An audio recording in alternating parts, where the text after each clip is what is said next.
what I would say in regards to, you know, giving your heart to God or making that decision, I don't think it has to do with, you know, what you do and do not do in your life. I think it's a matter of just you saying, I'm going to surrender, and then we going to work this out. Who I am, we going to work this out in time, in relationship, just like anything else. Just like anything else.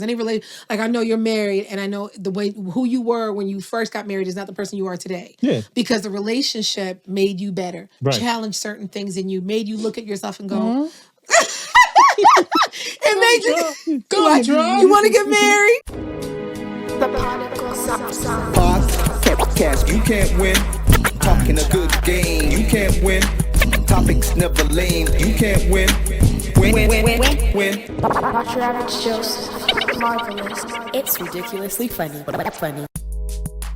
What's up, y'all? Marvelous. And I'm not your average Joseph. And we are the Podical Sons. Let's start this show. Like, comment, subscribe, all of the above, all streaming platforms. Podical Sons podcast on the socials. And to join in on the polls and the questions, Podical Sons. We're at the socials. Come see us. And the website and stuff is still there, podicalsons.com. So start this show. How you feeling today? We got a lovely guest, Smooth. Yes, we do. We got a lovely guest. Long overdue, I think. Mm-hmm. Yeah. I know, Sherri, you've been ducking people and stuff like that, whatever. I'm trying to get you about it. We're not bill collectors, you know. Like we know you got it. We know you straight. Yeah, so I don't duck calls. Yeah, I don't duck calls. Yeah. I just duck tape. That's it, man. I don't duck calls, man. That's it. So tell people about yourself, Sherri. Yeah.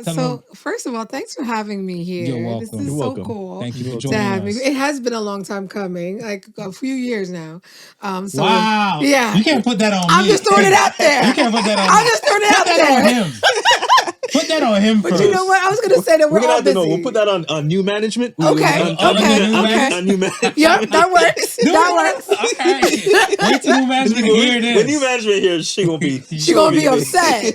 She gonna be upset. But it really is an honor to be here. I love, you know, this whole podcast and what you guys represent, and the fact that you get straight to the authentic, you know, side of the conversation. You don't do the fluff. Yeah. So I love that. Anything that has to do with anything authenticity related is my genre, you know. So thank you guys for having me. My name is Sherri Sanjurjo, and some people know me just as Sherri Sanjurjo, or some people just know me as Dymond.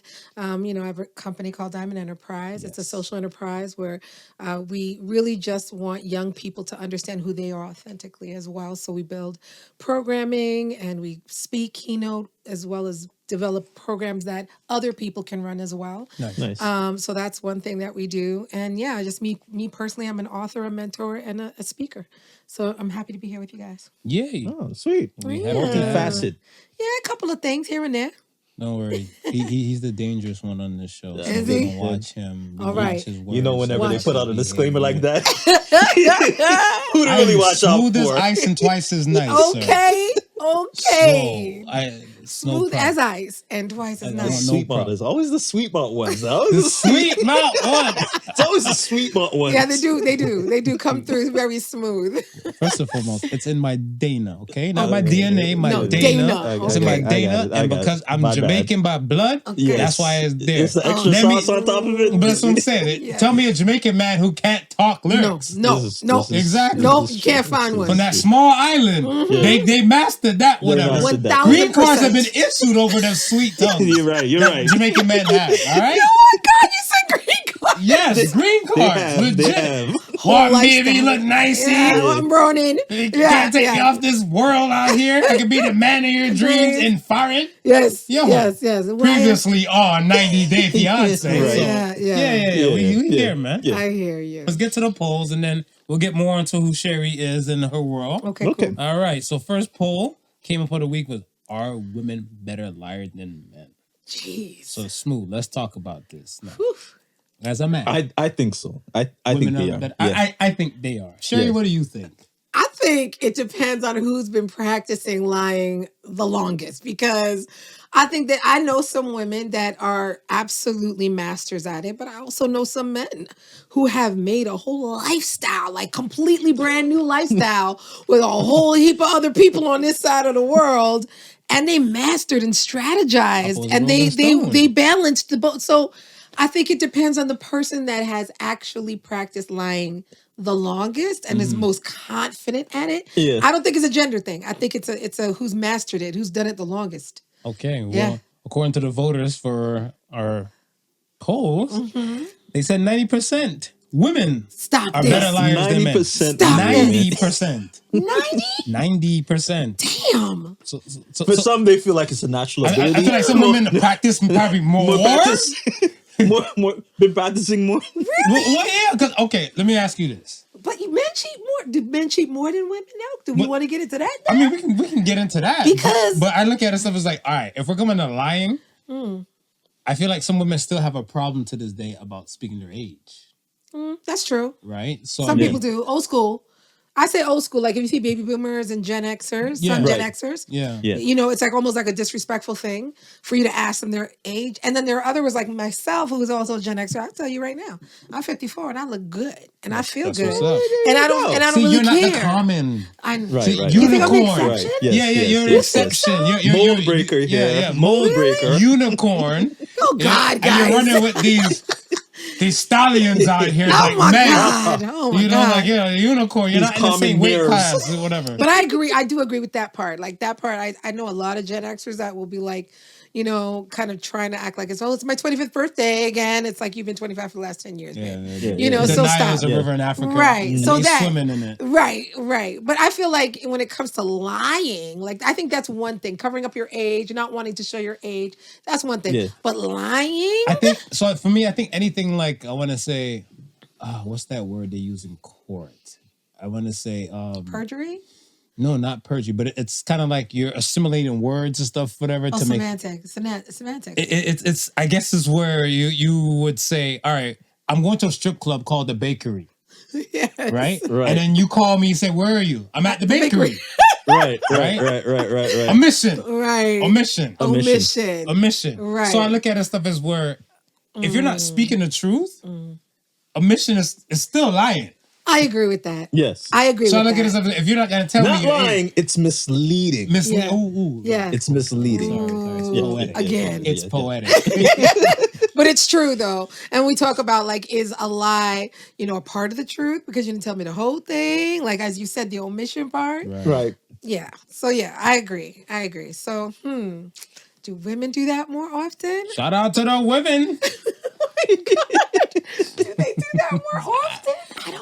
I think you might be right, actually, now that I'm thinking about it. I mean, because I look at this stuff as where When you think about the omission part, yeah, I think that definitely is. omission works rare, and for men's cases and stuff that I've seen, I feel like omission kind of works more because I dated a woman one time in the past, and I didn't find out she was in a relationship until like maybe a month and a half in it. Month and a half. A month and a half Into in the it. relationship. Yo, it was ninja. What? It was ninja, and I even felt like I was stupid or something. I'd be like, How did I question not my see intelligence. that? Right. Yeah. So yeah. now, I think one day we're out, and we're out in a public place or something like. Her phone rings and stuff, whatever, right? So her phone rings and stuff with her. So she looks, I'm like, and she tucks it back in her purse. I'm like, you're not gonna answer it, Right, yeah. Like, yo, like, is a bill collector or What we something? doing Like that? here? She's like, What we doing here? so she's like, nah, and I'll talk to him later. She's like, him later. So I was like, all right, well, that's you, her peoples and stuff. Boom, and the phone rings again. I was Right. like, it's 10 p.m., boss. Yeah, yeah, You're getting yeah. phone calls. Yeah. It's I no was like- longer a bill collector at that No, time. I was no, like, no, yeah, no, no, you no, get cut off at 9? 9 p.m. Eastern? Yeah. So I was looking like, what kind of, What's going you have on? a pimp? Like, I'm perplexed. So she's like, no, it's complicated. I was like, this is not Facebook. The minute Yeah, you yeah, hear that yeah, right it's there, complicated. Right. it's complicated. Now there we go. That's how she gave herself away. So now she's like, I don't want to talk to him and stuff, whatever, now, because he needs to get his stuff together and everything like that, whatever. So I'm like, how long you guys been rocking and stuff, whatever? For 6 years. I'm like, yo, we've been dating for like a month. Wow. So I was like, yo. Wow, you didn't think to say that there's somebody else? I asked, but I asked. So I remember, specifically when most of the time when I try to talk to a woman, You asked the I always question. just like, hi, Are you- how are you and stuff? Is anybody Right. in your life? Do you have a man? you say Right. off rip. Because if I Okay. don't see a ring, I'm just assuming and stuff, whatever. If I find you attractive, another man finds you attractive. Right. Yeah. So you probably have a man at home. That's Right. an assumption. But if Right. you have the ring, it definitely declares you're Yeah. spoken for, and Yeah. I'm I'm gonna leave not you going alone. right. Right. So I'm looking at it, so I was like, you don't have a ring, like, hey, what's up? Like, What's good? you got a man and stuff for that? She's like, no. I'm like, you told me you didn't have a man from the day I met you and stuff for that. She's like, yeah, I haven't spoke to him for like 3 days and stuff there from there. So I'm like, you guys go through spells? I'm not talking to it. Omission. For those 3 days, she did not have a man. See, and that's wrong, Jesus. That's wrong. That's wrong on so many levels. Sherri, I'm not gay. I didn't date a man. I dated a woman. So women are better liars than men. I feel you. I understand your situation. No further question. Defense press. 90% said it. Yo, omission's a real thing. It's real in these streets. And I'll say this. I said, you know what? Oh my God. You know what I'm saying? 3 whole days. I wasn't in a relationship. Yeah, I was in a relationship for 3 whole days. And that's when you probably talked to me and I told you I wasn't in a relationship. But you know what I'll say? I'll say this, that as women, we are a lot more emotionally driven. Mm-hmm. And there's this thing within women to always, to want to be accepted, to want to belong, to want to be, seen in a favorable way. Mm-hmm. So I could definitely see us omitting things more than men. I think men don't care about certain things emotionally. Not that they don't feel emotions, but they're not driven by, like, I want to be accepted, I want to be belonging, I want this connection. I don't think they're driven that by the same way that women are. Women are like, come, protect her, be there for me. Yeah, we have our.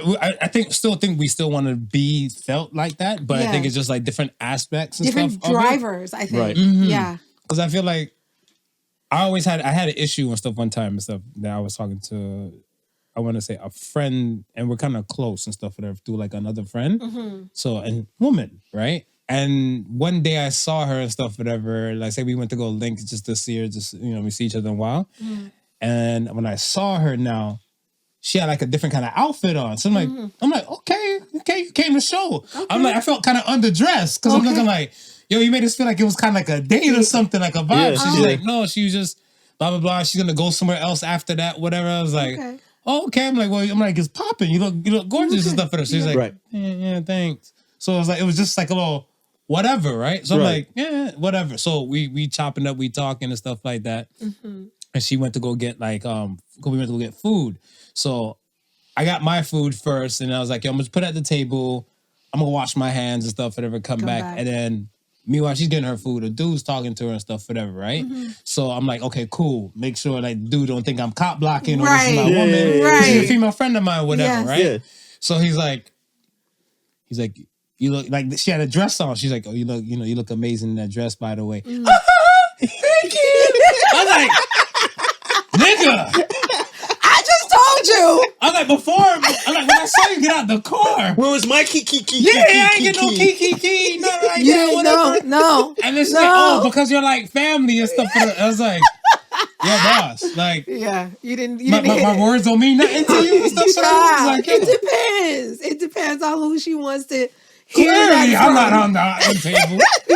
So I was like, maybe you should go chase back dude. I can take your food and bag it up for you and go chase down dude and I'll drop it off at your car while y'all chop it up. I'm like, I must be chopped liver. Oh my God. But I learned this stuff and I was like, yeah, I kind of see it and stuff, whatever, with certain people. Yeah. They have that kind of vibe and that feel and stuff, whatever, where like, yo, the family words or the close ones' words don't hit the same. So you're looking for approval of the other folk. Right. Yeah. And so, because I asked him, like, did you find dude kind of attractive? So she's like, he seemed well.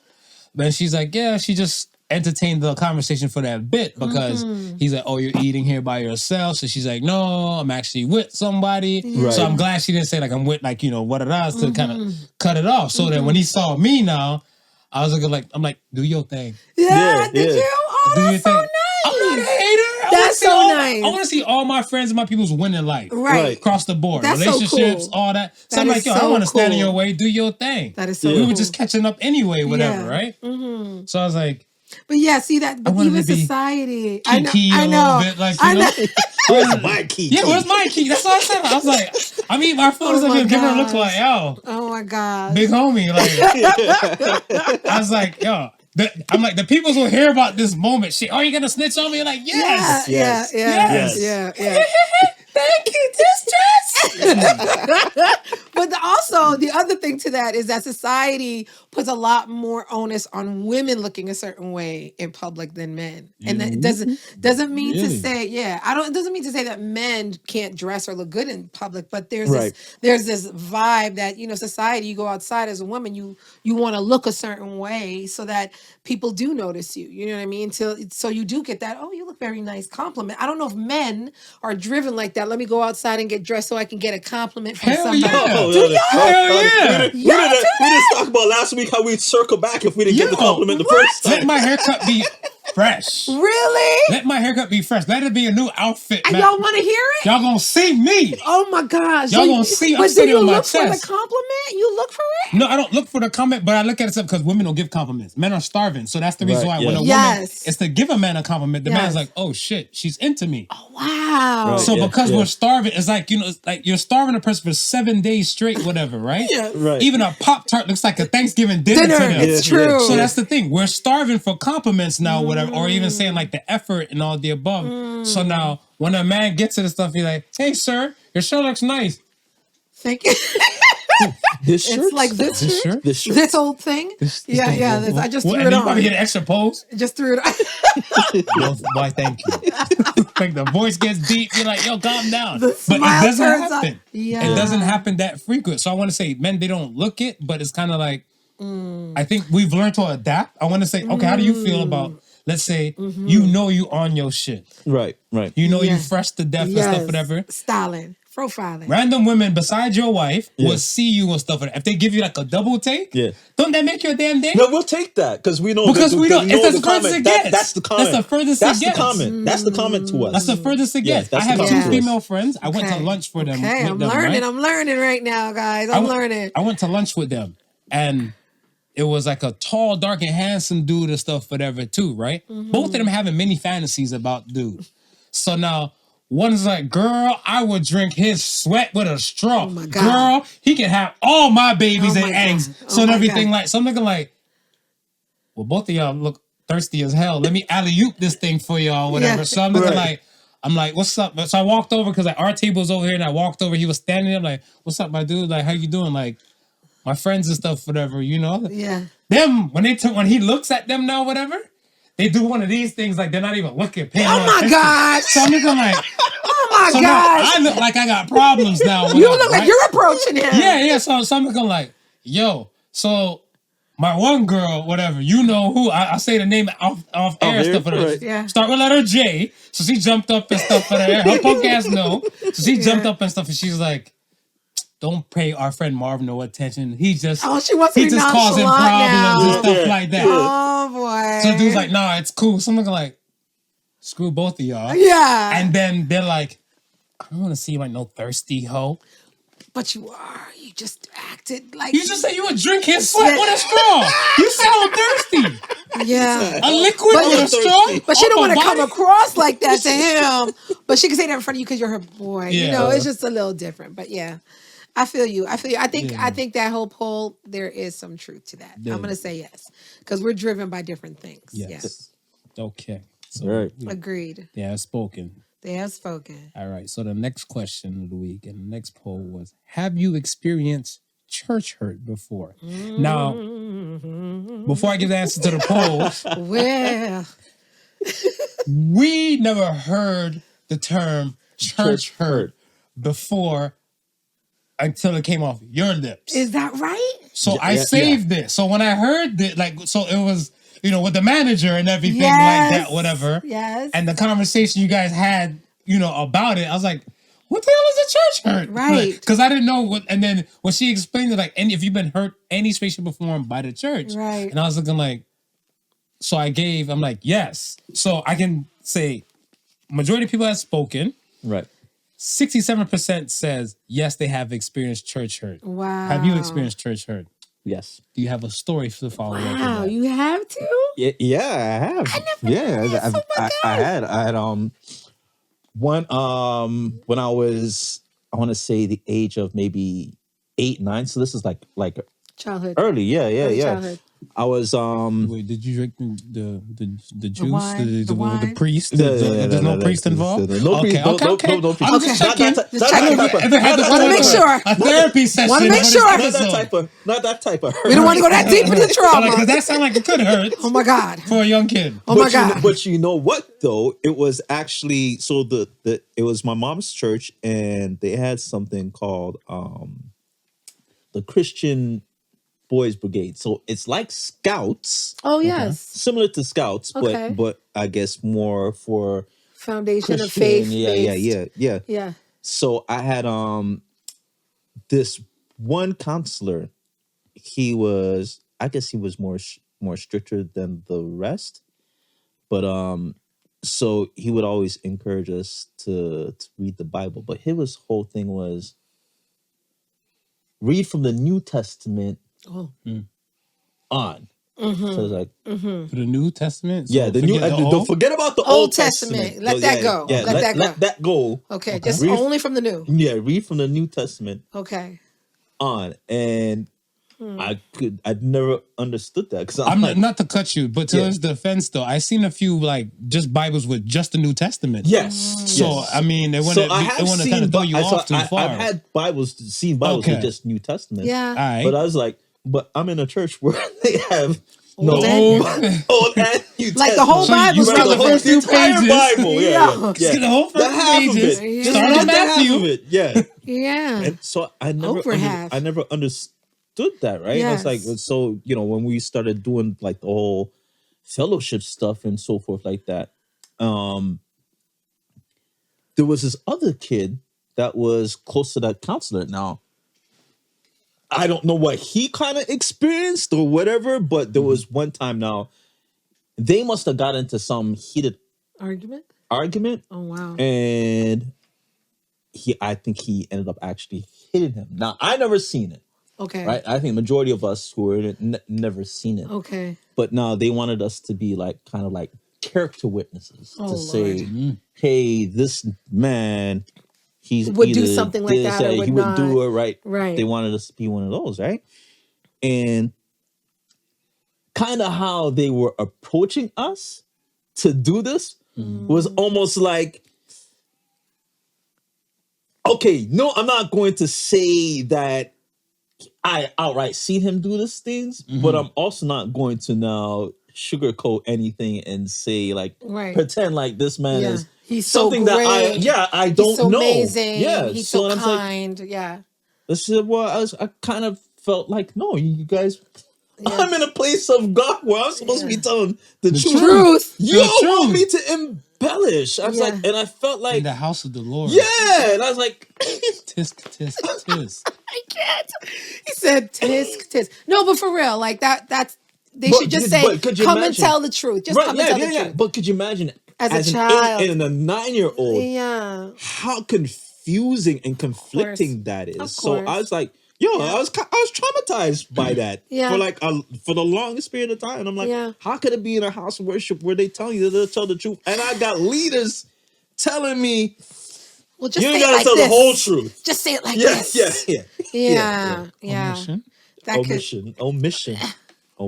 but it's still, and it's real. Like church, this is what I'm gonna say. It's so funny because I had this whole conversation with someone so many times. I feel like hurt is hurt. Like Right. when you go to work and you get hurt, you don't call it Yeah. work hurt. When you go to school and you get hurt by your friend, you don't call it school hurt. You just call it hurt. I was just hurt. I But do when you feel go like to you church, segregated though. when you could segregate it. Yeah, this is relationship hurt, like a heartbreak. Yeah, yeah. You know what I mean? That's cool, but it's still hurt regardless, right? Right. It's just a different type or from a different person. Mm-hmm. I think that when we go to church, I think that the reason why we label it church hurt is because we have unspoken expectations of people of God or leaders that present themselves to be Right. spokespersons Yeah. for God. So, Facts. you're supposed to have these really, really high morals and really, really high, understandings of righteousness and goodness and kindness and love and unconditional. And if Yeah. all of this is happening around and you're speaking about it, then you should be the master of it, right? And then when they don't, when they haven't mastered it or when they show their humanity, people in church don't know how to necessarily handle that because they had that unexpected expectation. Exactly, because I don't think but my you're supposed to be situation would have righteous. bothered me as much if it wasn't. If it was outside of a church setting, Right. it probably wouldn't have bothered me as much. It would have just been like, it's oh, they you just don't you asked just want me to tell a lie? Yeah. You don't say a lie on the street. Right. But you want to lie in the Lord. Right. Yeah. Eyes of the Lord. Yeah. Right. Yeah. Right. You know what I'm saying? Like exact example. Like if somebody else said it, they'd be like, just lie. Just make up something for me. You know? But it'd be like, oh, they just want me to lie. But at church, oh my God. You know, it's like such a whole, because there's this expectation. So I feel like church, I don't think we even should call it church, but I know they do call it Right. church, but it's just hurt, period. And I think that it's because of unexplained or hidden expectations that we come to church with and we have of leaders that are in church. And so I feel like that's where church hurt kind of comes from. And I think that we should talk that stuff out because I think that people blame God sometimes for things and like the whole whole institution Right. of church. Yeah. Right. And they label that on this one experience that they from had. this place. And it's like, it's not even on God and it's not really even on the church per se. It's really just this interaction that you had with this person and they misrepresented or they were just human, you know, and they have flaws and you know, character traits that are questionable That's like true. everyone else does. Yeah. That's true. Yeah. You know? I think it's just, let's say, it's kind of different most of the time for, let's say, I grew up in a world where my mom and stuff, she's a firm believer and stuff in God, right? Mm-hmm. And her thing and stuff is like, yo, like, you're going to take your ass to church if I'm not going to go to church. So like the church bus used to come around when I was in Miami, like legit. I was like, we got to go on a church bus and it's hot. This is Miami back in the day. So I'm looking like, ain't no sweating on the bus. No, it's like the windows, you know, with the van where you lift up, Right. you get like a little super air, like it's still glass. Yeah. So I'm looking like, oh, I'm honey roasting for a minute. Yeah. I'm going. My mom ain't going to church and stuff, whatever. So Yeah. now I'm out here going to church, and I'm looking like, yeah, I can see it that some people just make sure their kids and stuff live into this world. Yeah. When I got older enough to say like, okay, she's like, yo, you going to church? I'm picking my own churches now because I went to a church now where I went and, you know, I put in more money than I was supposed to. I need a change. Okay. Right. So I need a change. I was like, yo, I got this $50 bill. Okay. I'm going to give at least 20 to the Lord. Nice. And I'm going to keep it pushing. Okay. Because I don't come to church that often. So I'm like, you know, $10. need a little change. Like, you know, Little change. you know, like that's it. So I said to the lady, I'm like, flat. I pulled down the 50. I'm like, flat. I'm going to need change. Yeah. Right. She said, oh, sure, no problem. Yeah. So I'm like, should I put it in an envelope? No, it's okay. Just put it right there on top while the collection plate is coming by. I said, all right. She's like, how much change do you want? Okay. 30, please. 30, Right. please. Right. She walked off. Cool. You know, then they stopped singing the songs and stuff and everything. Please be seated. So I'm looking like, I'm not seeing Ethel. Sister Ethel, I'm not seeing her nowhere in sight. How you know her name was that though? I don't know. You know what I'm saying? I don't know. But she had the white gloves on. She gave an Ethel kind of vibe. She gave an Ethel You know, vibe. so I was looking Okay, like, I'll see all her. right. So I'm there sitting there and stuff. I'm like, and now I think he said the Bible passage and stuff. I was like, oh, I'm looking back. Like, Right. she Right. at? Yeah. yo, Yeah. Ethel. She went to the corner store to get the Not toilet. even. Ethel posted up like a mailbox in the back, which is her hands crossed. So I'm looking like, She totally forgot about she you. ain't see me? Yeah. Wow. So I'm looking like this. I'm like, screw it. I got up. I'm like, yeah. What happened to my Jane? you never What's came going- up with a change. She said, oh, my bad. Okay. I'm sorry. Okay. Right. Okay, Ethel, She's go like- ahead and get it. She's like, she's gonna walk out and stuff. So I walked out because we're kind of like in the door, like in the main Yeah. fellowship yeah. area. Yeah. So now we're outside and stuff. She goes into another room and comes out with a $20 bill. Oh, she forgot. Did she forget you said 30? So she I said to her, so like, Did she forget Jesus? Or she telling you you're going to give 30 today? no, that's what I'm saying. What So we I'm doing? The Lord like, said you gotta get that. What we one out. doing? She trying to get you that I was extra like, blessing. I gave you a 50. And you trying to only get came you- out with a 20. trying to give you that extra blessing. She's like, oh, I thought you only wanted 20 back. Wow. So I'm like, keep it. That's all right. You straight. Yeah. You straight. Yo. Maybe because I don't come to church enough and everything. Yeah. Y'all must change the rules on a brother. Yeah. So I'm like, all right, cool. So I And went it's back little in there. things like that Yeah, that so make then- people question. And it was a coworker of mine that invited me to the church. So when she Right. invited me and stuff to the church, she's like, oh, they other people want to meet you and stuff because you're a visitor and everything. I'm like, I'm cool on this church. I got things to do. I gotta go. Deuces. I gotta I'll see go. you on Monday. Yeah. So Yeah. yeah. And I think like even when it comes to church and money, and giving, and pastors driving certain things, like all of that is so questionable to the outside world, because we've Right. seen people in the news and media will portray certain pastors to be someone who looked really cool, but then there are things going on behind closed doors. You know what I'm saying? And it's Right. just like, this is where I sit back and go, yo, this is a human being still. Yes, they're a pastor, Right. absolutely, or they're a church leader, but still a human being. And I think that we put unrealistic expectations on human beings that lead us in a spiritual way. I think that if people would come down even a little bit, like I would say even pastors, and I'm saying that because I'm from New York City, Yeah. and in the US, sometimes, no diss to any denomination, I won't even call any denominations, but I'll say that certain people are inflated, right? And lifted high. And when you have this, I am this particular person, I'm here and you're here, it does give that unrealistic Yeah. expectation of, well, then if you're here, then you must be living like this. So Right, then when they right. do fall, or they do make a mistake, or they do things that are human-ish, then we clutch pearls. Oh my It's true. God. Yeah.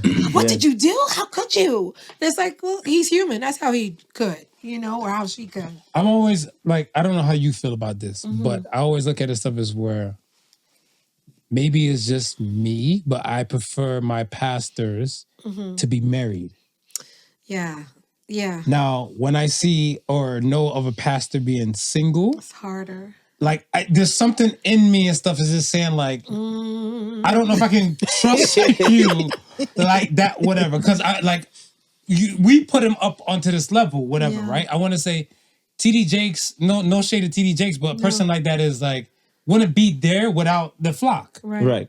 right? So I'm looking at stuff as like, I can't be part of your flock if like you out here on Tinder, like I'm out here on Tinder. Yeah. Like, you know It's what I'm saying? hard. It's Yeah. hard. And again, and I think it's connected to that same They're human. perspective. But they're Yes. human. Yeah, they are Yes. human. Because there are, and there's, especially now, like there's a lot of new churches. People started church in COVID online, right? Right. Some of them were not and are not married, but they felt the need because there was more people at home. And so I want to be there to spiritually uplift people. And I mean, all of the intentions are right, are good, or I should say. Yeah. But, I understand why you say that, because people that come to church are already in sometimes emotional, not just spiritual, but emotional and mental vulnerability, right? They Right, come right. to church because something's going on in their life, not just because they're told you have to come to church. Talk about children or young people, but like adults, right? You're Right. coming to church because you need God, you need that higher power, you need a connection, and you're open emotionally and mentally. But some people are regimen to like the Sunday routine. Like, Yeah, because their they're raised that parents- way. Yeah. Yes. Yeah. Yes, definitely. So sometimes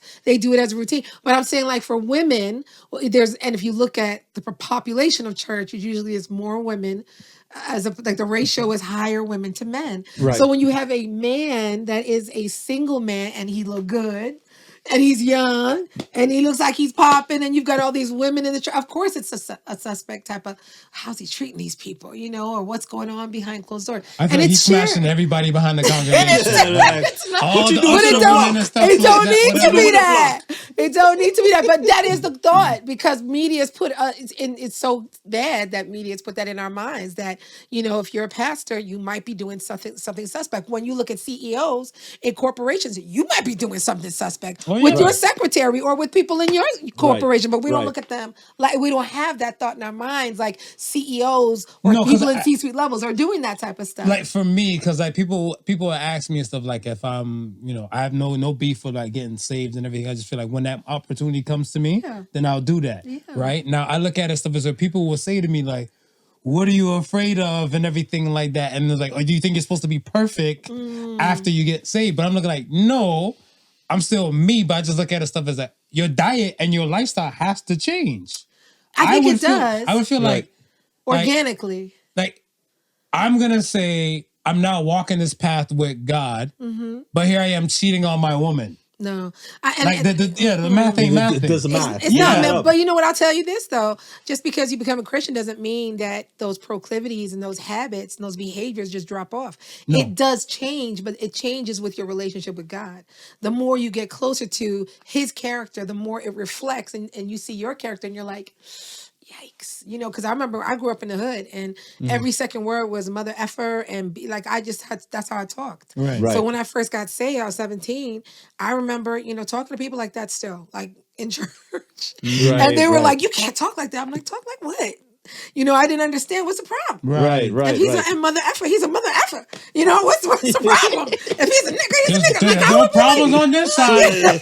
I really didn't. I know Jesus knew I a was whole like, bunch if of she's motherfuckers. Right? So you know what I'm saying? And I didn't understand at that time because that was just my vernacular. That was my communication. That's the way I spoke. Right. And then I also was coming into church with bati riders because that's what I wore. Right. I had the big earrings. I had the salt and pepper hair. And then I remember this one mother of the church coming, no, you cannot come in here looking like that. And I'm like, well, that's what I'm about to do because I just got saved last week, so I'm about the way. And I didn't understand that my big butt was a stumbling block to people behind me. And I'm sitting there, I'm sitting there clapping. I'm sitting there clapping and praise the Lord. And my butt is going from And side let to old side. Ebenezer sit behind you. Oh The Lord my is God. good. I'm trying to tell Lord you. is good. Yeah. God is good. I was a stumbling block. So I didn't Charles, you don't usually come to church. I'm coming this Sunday. You didn't I'm even coming speak. this Is that Sunday. girl the bati rider gonna be there again? I'm coming this Sunday. Yo, people that usually sleep in church were wide awake when I could. So I just saying, I had to learn it though. Right. But it wasn't because anybody told me, even though they did. But I didn't change because they told me something. I didn't change because I was trying to be acceptable to anybody. No. I changed because I started getting to know God and I started to read his word and I started Right. questioning. So it's like one particular thing, bad communication corrupts good manners is a verse in the Bible. And I was like, wait a second now. What chapter is that? I might don't get know. that tattooed on. fire. Please don't That's ask me fire. that. Please don't ask me that because I don't know where it at. Check it out, y'all. Check it out. Google it. I will Google it. Google it. That was fire. Google So it. no, for real, bad communication corrupts good manners. And then I was like, I remember I was 17 and I was like, bad communication? There's good communication and bad communication? I thought it was just communication. Now we're labeling it on bad and good. So I had to figure that out. And then when you mean corrupts good manners, I'm mannerly. So my manners could be corrupted. So I got involved and started looking into my behavior. Is my behavior being corrupted? Is my communication bad? What do I want to do with my life? And I started to really start to think, but it was his word and getting to understand him that made me go, I think I want to change the way I speak. And then as I asked him, God help me to change the way I speak. He helped me.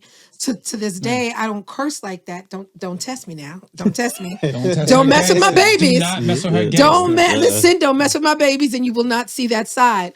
But it's there, right? It's in me. I just choose not to tap into that because Which is good. I've changed it. Which is You know good what because I mean? look at it stuff as like, and we always have this conversation. It's so easier to do the bad things than is compared to the good. Yeah. Absolutely. The good takes work. The good takes a little time and stuff for there Absolutely. because you can fly off the rails and stuff for there. But then if you think before you speak now, Yes. and you're choosing how you're using your words, Yes. that's a different kind of world. Yeah. And can I tell you, when I changed the way I speak, not only did my life and my worldview change, my money changed.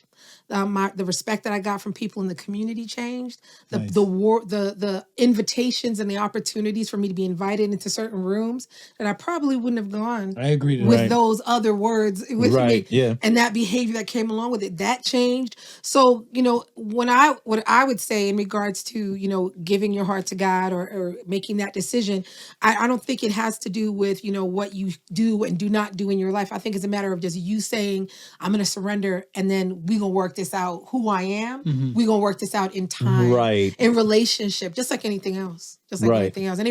Like I know you're married and I know the way who you were when you first got married is not the person you are today. Yeah. Because the relationship made you better. Right. Challenged certain things in you, made you look at yourself and go, it made you Go like, on, you want to get married? You want to be changed? You want to be changed? I want to be better than that. But relationships, they're mirrors for us, right? So it's the same thing with God. God he's a reflection. It's a reflection of who you want to be. You know what I'm saying? So that's what I would say about that. That's nice. Okay. Yeah. I can agree with that. Yeah. But church hurt, I think it'd just be called hurt, period. And I don't think the church should take that name. I don't think it should be labeled like that. When I get work hurt. I got a lot of work hurt. And and You get I hurt leave from it as work? work hurt. And Oh stuff. my God. So if like everybody else might get a good vibe from me when I leave work, they're like, hey, Mar, how was your day? How was work? Ugh, don't remind me. I had work hurt today. What did they do? They gave me pizza. Oh, I bust my ass all year, and they want to give me pizza at like the I'm end a of the year. child. Oh my God. Yo. No jerk and rice and peas. They're a no. multi-million-dollar company. Oh my like, God. yo, just feed a brother a decent meal. Just a Keep me decent meal. motivated. No, Give you me want to some give me rasta pizza? pasta. Give me Yeah, something something. else. No, you want to give me dry up pizza, stuff from specific establishments? I'm not gonna call it the No, because we're not establishment. getting paid by that. Exactly. Okay.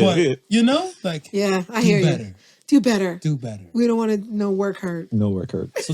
So let's get into some things, Sherri. So tell Okay, people let's go. about your world. Like, yes, you explain you're from America. I know Yeah. that people from the book. Yes. They know that you're from Bronx. Yes, to the South Bronx. South yes, sir. Bronx. Shout Talk out. about. So when the boogie down. when did you, like, I want to say, did you have your awakening moment? I want to say after you came here. The awakening you mean with God? Yeah. Yes. So I came here when I was 10. Okay. My mother, God rest her soul. She brought me and my two brothers here, my older brother, my younger brother, because she was trying to escape her own demons. She had a lot of things going on in her life. Right. My father was a drug addict. She was an alcoholic and a prostitute, and she was just like, I gotta live differently.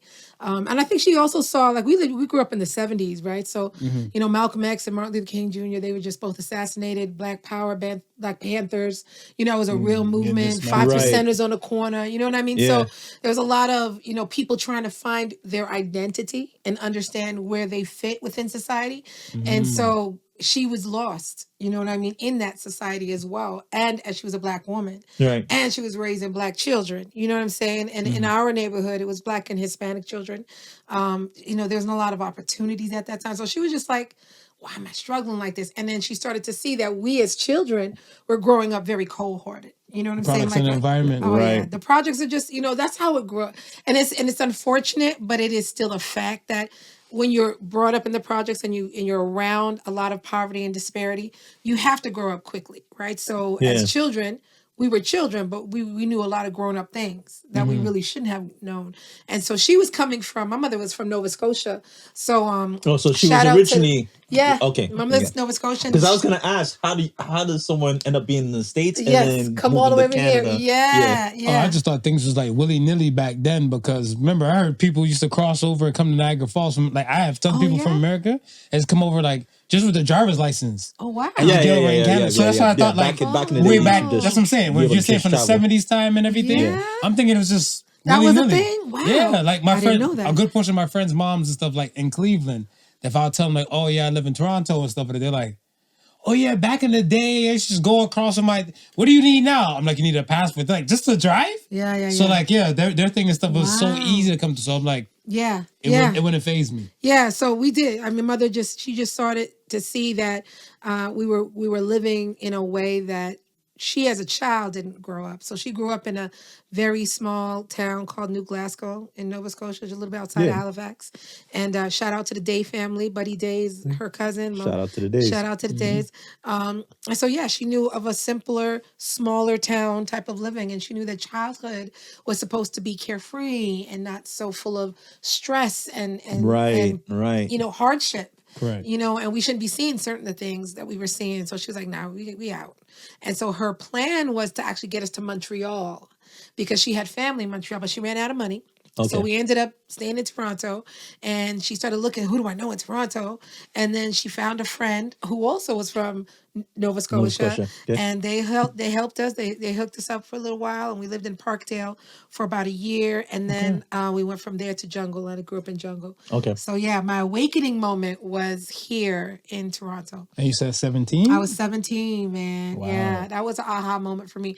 It was crazy because I had been raised in the church. Like, I had been raised to go to church. Even my mother, when she was like fully like hungover, she'd be like dragging us. She'd be like, hold up 1 second. She'd turn around. She'd throw up on the side of the road. She'd wipe her mouth. She'd go, come on, let's go. And See, she'd come in. my mom was in the streets and everything like that, whatever too. My mom was looking at us like, if I don't go to church, you go. Like I said, I was on a hot ass church bus. Yep.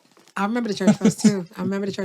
But my mother definitely would go because I think she was really trying, honestly, to really just figure out life. And she was trying to figure out how to get consistent. And then she met my father at church. Right. And it was like the blind leading the blind. You know what I mean? He's an addict. She's an addict. So it was, they tried. They were in the right place, but just weren't good together. Like oil and water. Right. So we came here to Toronto, grew up in jungle. It was a huge culture shock, huge. Because, people over here were talking about good morning, and I was like, what you want? I was like on edge, you know what I'm saying? I was always on defense, because where I come from, we don't be doing this whole good morning thing unless that's a setup. Yeah. Somebody saying good morning, something's just about to happen. Be ready. Location and environment means a hell of a amount of thing, because it does. I remember when I went down south, right? I went down south, let's say 05, 06 or something like that, whatever. And my mom had a friend's funeral to go to in South Carolina. Okay. So I guess like it's like north, like not too far from like North Carolina, the border area.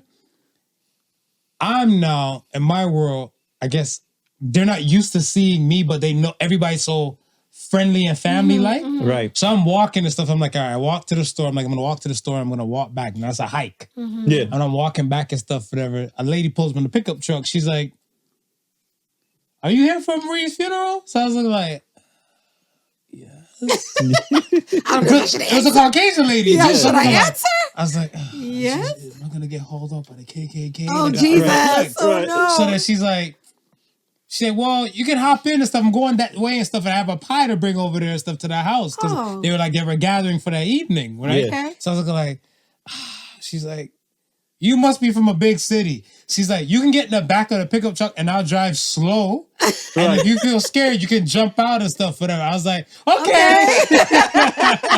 That's why I came to stipulations. I've never seen a day in my life, and she knows exactly where I'm going and everything. I know you know what I'm it. saying? Get out.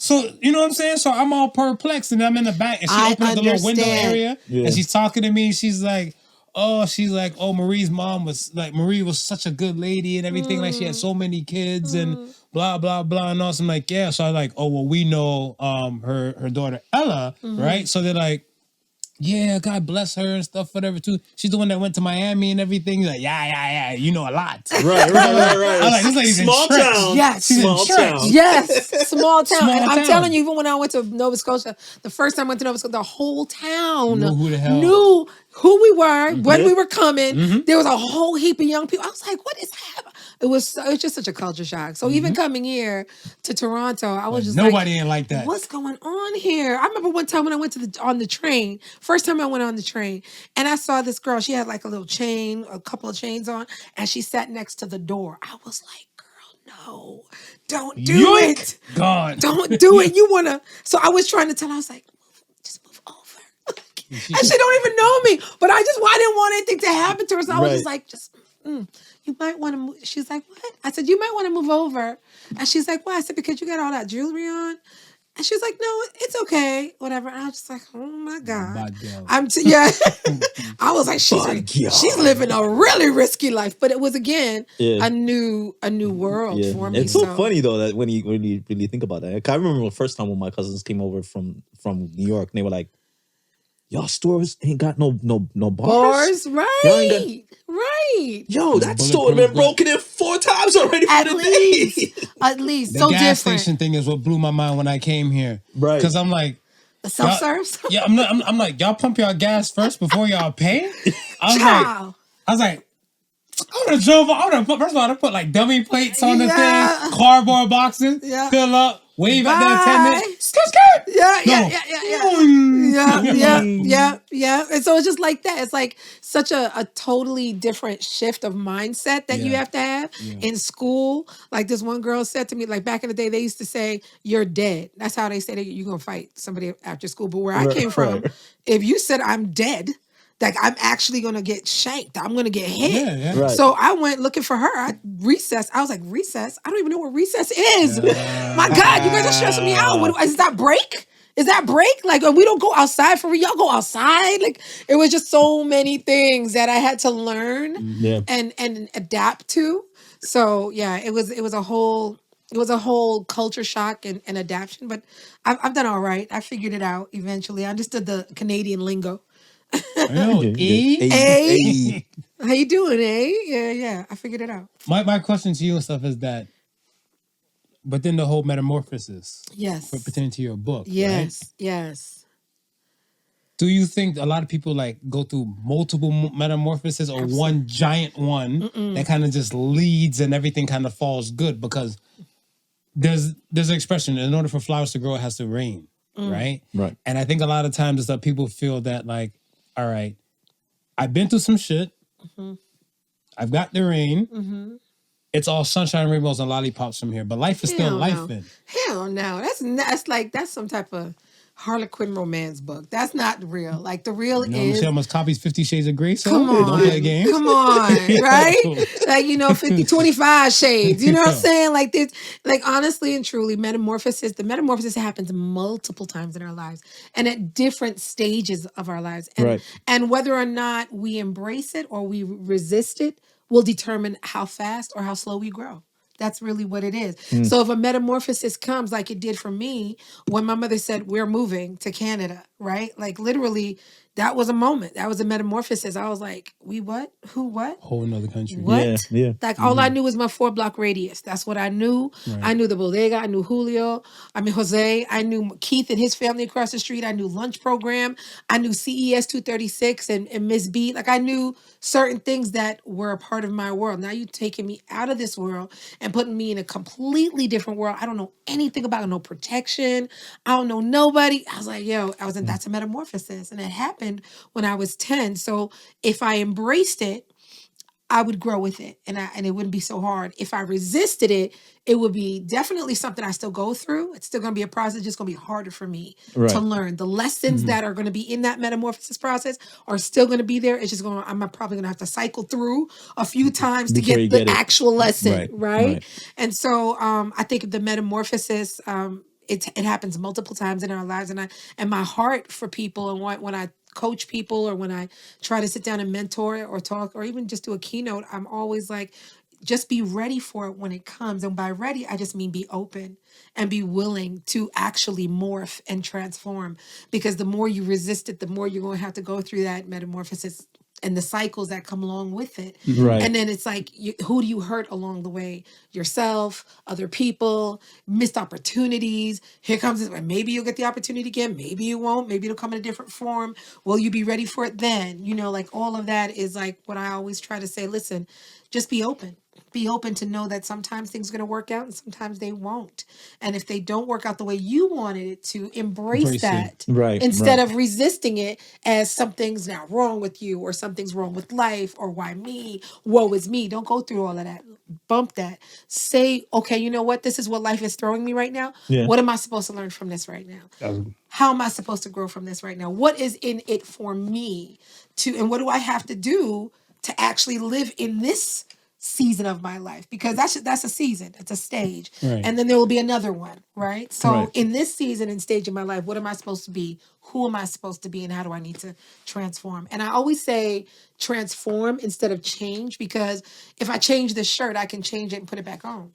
So I can just still be a better version. Maybe if I clean it and put it back on, it's still the same shirt. It might be a better version of me, but it's still going to be me to my core. But if I transform and I take this shirt off and I never put it on again and I put on a completely different shirt, now that's a transform. My core essence now has shifted, right? My mindset, my mentality is shifted. Now there's a new person now in front of you.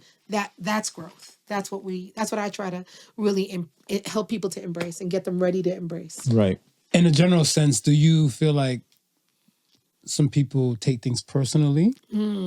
Because let's say a person might spark your transformation. We don't say change. We'll say transformation, right? I feel like some people need mentors. They need coaches. And that mentor or coach could be that, that catalyst that you might need in your life to kind of just transform. Right? But the coach and the mentor might not say the pretty words or the comfort zone things that you think you might need. Right. Would they take it personal? Yeah. So this is a great question. So I just had a recent situation. So I have a mentee. I'm going to take this example and say the answer to your question is yes, people take things personal, right? Because growing and changing is very personal, right? But what I would say is, in order for you to embrace the metamorphosis and allow it to be what it's supposed to be in your life, at some point in that, taking it personal, you're going to have to let that go. You're going to have to let it go, because if not, the taking it personal is going to make you cycle. it's going to make you miss what you're supposed to see. So I have a mentee, and we're going through things. She's an entrepreneur. She's an amazing person, beautiful person. And so we got into a conversation. She's also someone who I hired to do some work. And so it's her first time kind of like on this kind of level where she's making a little bit more money than she's used to. And so but she's used to having a certain clientele where she says, hey, this is what we're going to do. And the clientele just goes, okay, right? Because she's the expert. Right. So I'm not the okay type of person. I'm like, thanks for the suggestion. Here's what we're going to do. Right. And so, yeah, that's. Oh, the humbling of a great woman. Do tell. Okay. So, because when you have someone that comes on board, you know their expertise, you hire them for their expertise, but there's still certain things that you're able to relinquish. And there are other things that you're like, nah, that's not the vision.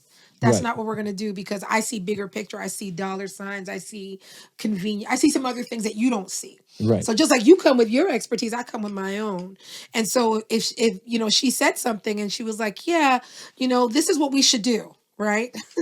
And I was just like, yeah, we're not going to do that. Well, we're not going to do it. Yeah, but I didn't say it like straight like that. And I challenged it. I didn't say it to her harsh, because I could see that she was really bent on, this is what really, like, I'm giving you my 10 years of experience in this industry to let you know. She had to put it in there, right? Like, I've been doing it for 10 years. How long have you been doing it? Kind of, and it's like, we still not doing it. Okay. But so I had to say it to her a couple times. And then by the third time, her saying it, and I was just like, okay, she's not understanding the point that I'm trying to make. So I leaned in and I said, we're not arguing about this. Oh.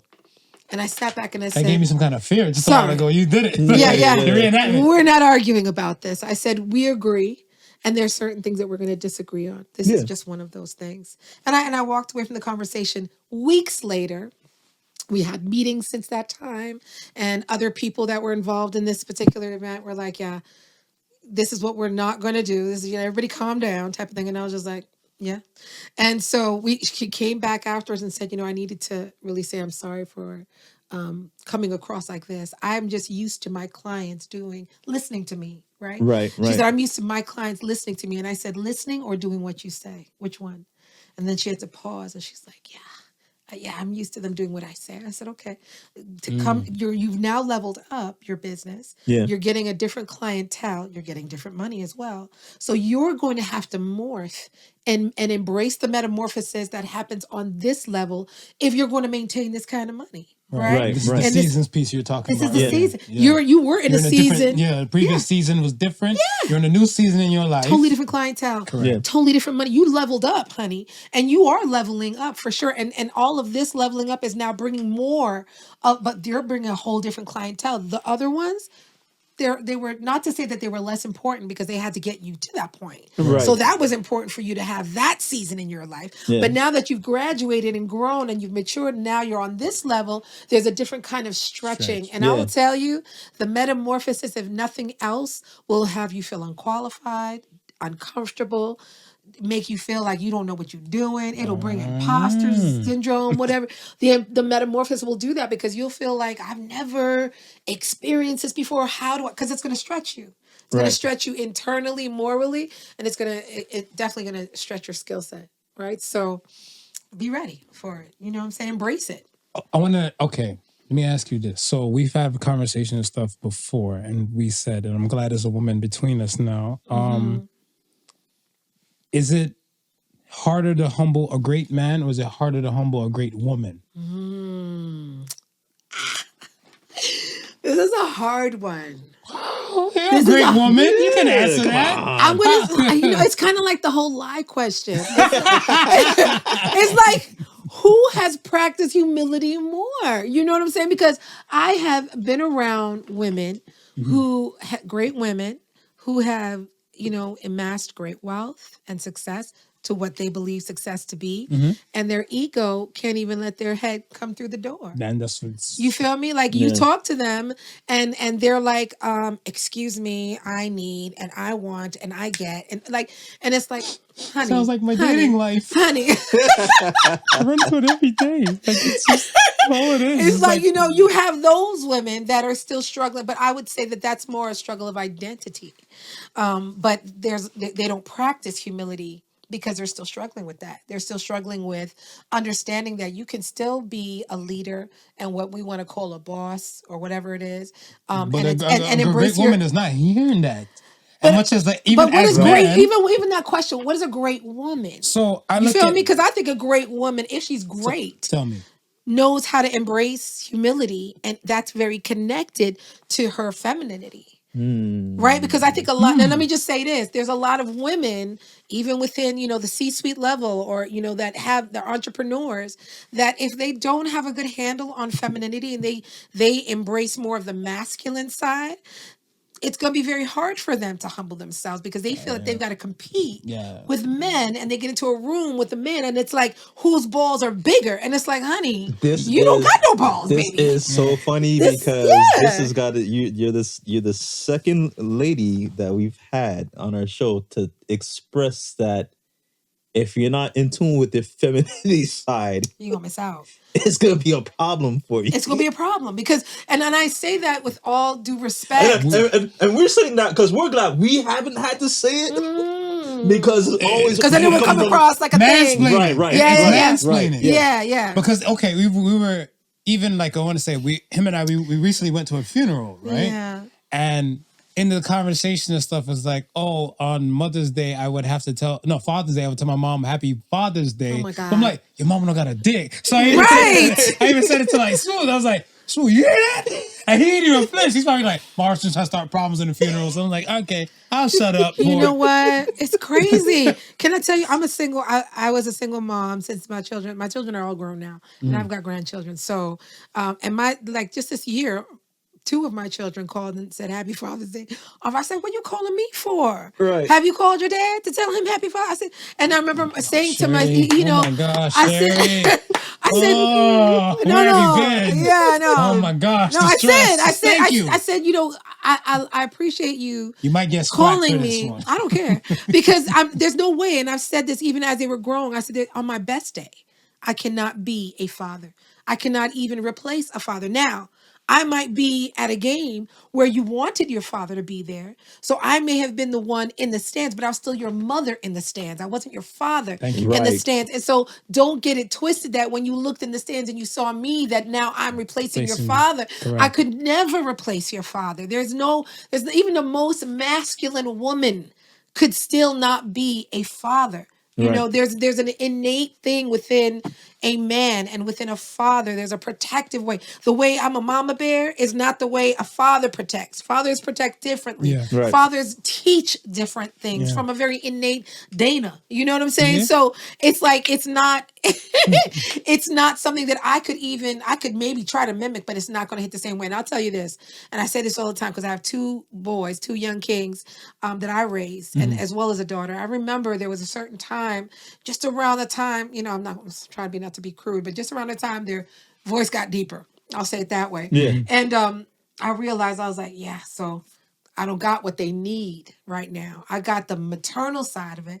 I got the femininity. I've got the nurturing. I got the, even when it came to disciplining, I got all that. And I'm still learning that too as mama growing up. But I don't have that male voice that when the daddy comes in the room, what y'all doing? Like that one that makes you want Right. to pee yourself? Right. Huh?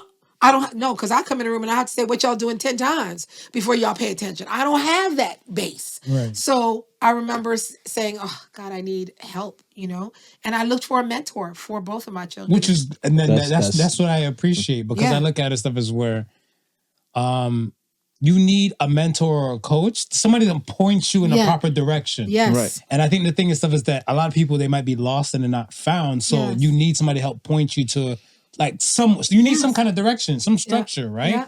So it's good that at least some people just look at it stuff as like, there's nobody around, screw it. I'm not going to do the work. No, Yeah. you got to look. You'll be surprised. I know, I hear you. But it takes a village. And I come Yes. from that perspective. Like even when I lived in the hood in the Bronx, like if I acted out, Keith's parents were going to snatch me up if my mother wasn't around and be like, Sherri, you know better. You know what I mean? And maybe spank me and then send me home. Like if I was acting out, like Right. community is a thing, right? So Community's not a thing anymore. it's so sad though. It's like we really need to bring that back because there's a lot of young women and young men by that matter, like that really do need community. Yeah. That really need to be able to come within a community and be like, yo, so what are you experiencing? So that's how you did it? Okay, so show it to me. We need to not just teach each other, but we also need to have a place where we can talk things out. And if I'm gonna And go learn straight, proper social skills you understand? outside of social media. Yeah. Yeah. Like in person, like Yeah. understanding networking. You know what I'm saying? Like get offline and just learn how to, even right now, we teach young people how to look people in the eye when they meet someone because they feel uncomfortable doing that, because they live like this. So Right, yeah. they don't know how to do this. They don't know how to, hey, what's up? And what's going on and connect. They don't know how to do that. Some people's stories are different though, because I look at it stuff as where I met this is a grown woman and she had a problem like making eye contact. She's like, oh my God, why you keep staring at me for? I'm like, the hell am I supposed to look at? Your eyes up there, right? Am I supposed to look here? Where do you want me to look? So then she's like, well, no. She's like, it's just that. I'm like, we're having a conversation. Yeah. So then in her story, like in part of her world and stuff, it's kind of like men just looked at her as an object. Right. So for a man to make eye contact with her, it's never a positive thing. It wasn't a positive experience for her. So I'm like, me as a man, not having a conversation and stuff like, okay, You so coming in yeah, I'm being innocent. me. You're being yeah. innocent. I'm being me and stuff, but like I'm asking, would you rather have 5 more friends, 5 less friends and stuff, whatever? And you look like I'm like, are you gonna punish me? Like, I don't understand. Aren't you grown? What happened? But you see, that's what we do, though. We communicate through filters, right?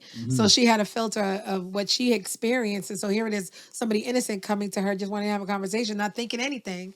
And she don't even know how to have that conversation. Right. But if she was in community where she saw that naturally happen to everybody, Like then the she would social learn manners it. she was talking about. Yeah, she would learn it. Yeah.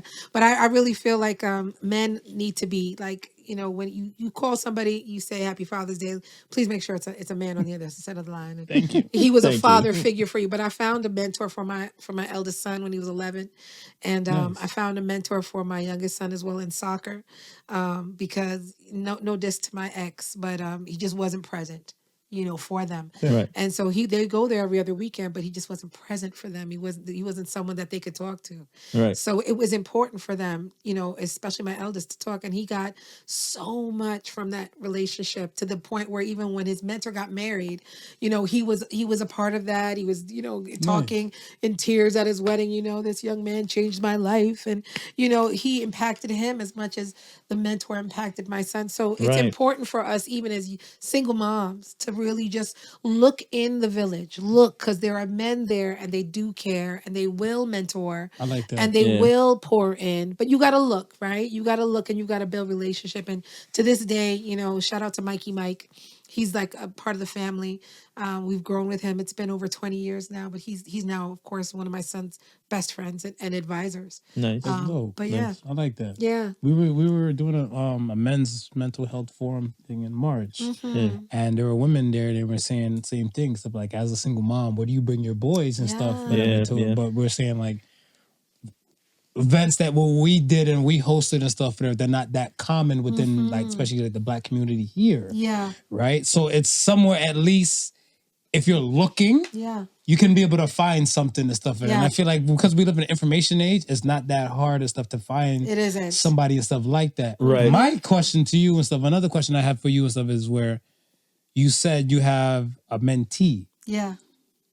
In today's climate where we have like so many, let's say you have, I call them healthy values and bad values. Like, like junk food and there's good food and stuff. Whatever. And I feel like a lot of junk values are going out here now. And you have quote unquote life coaches for the bad stuff. Right. Right. And then, but then you have your proper one that's cooked real good, that they're food. good Yeah. for you. Home cooked food.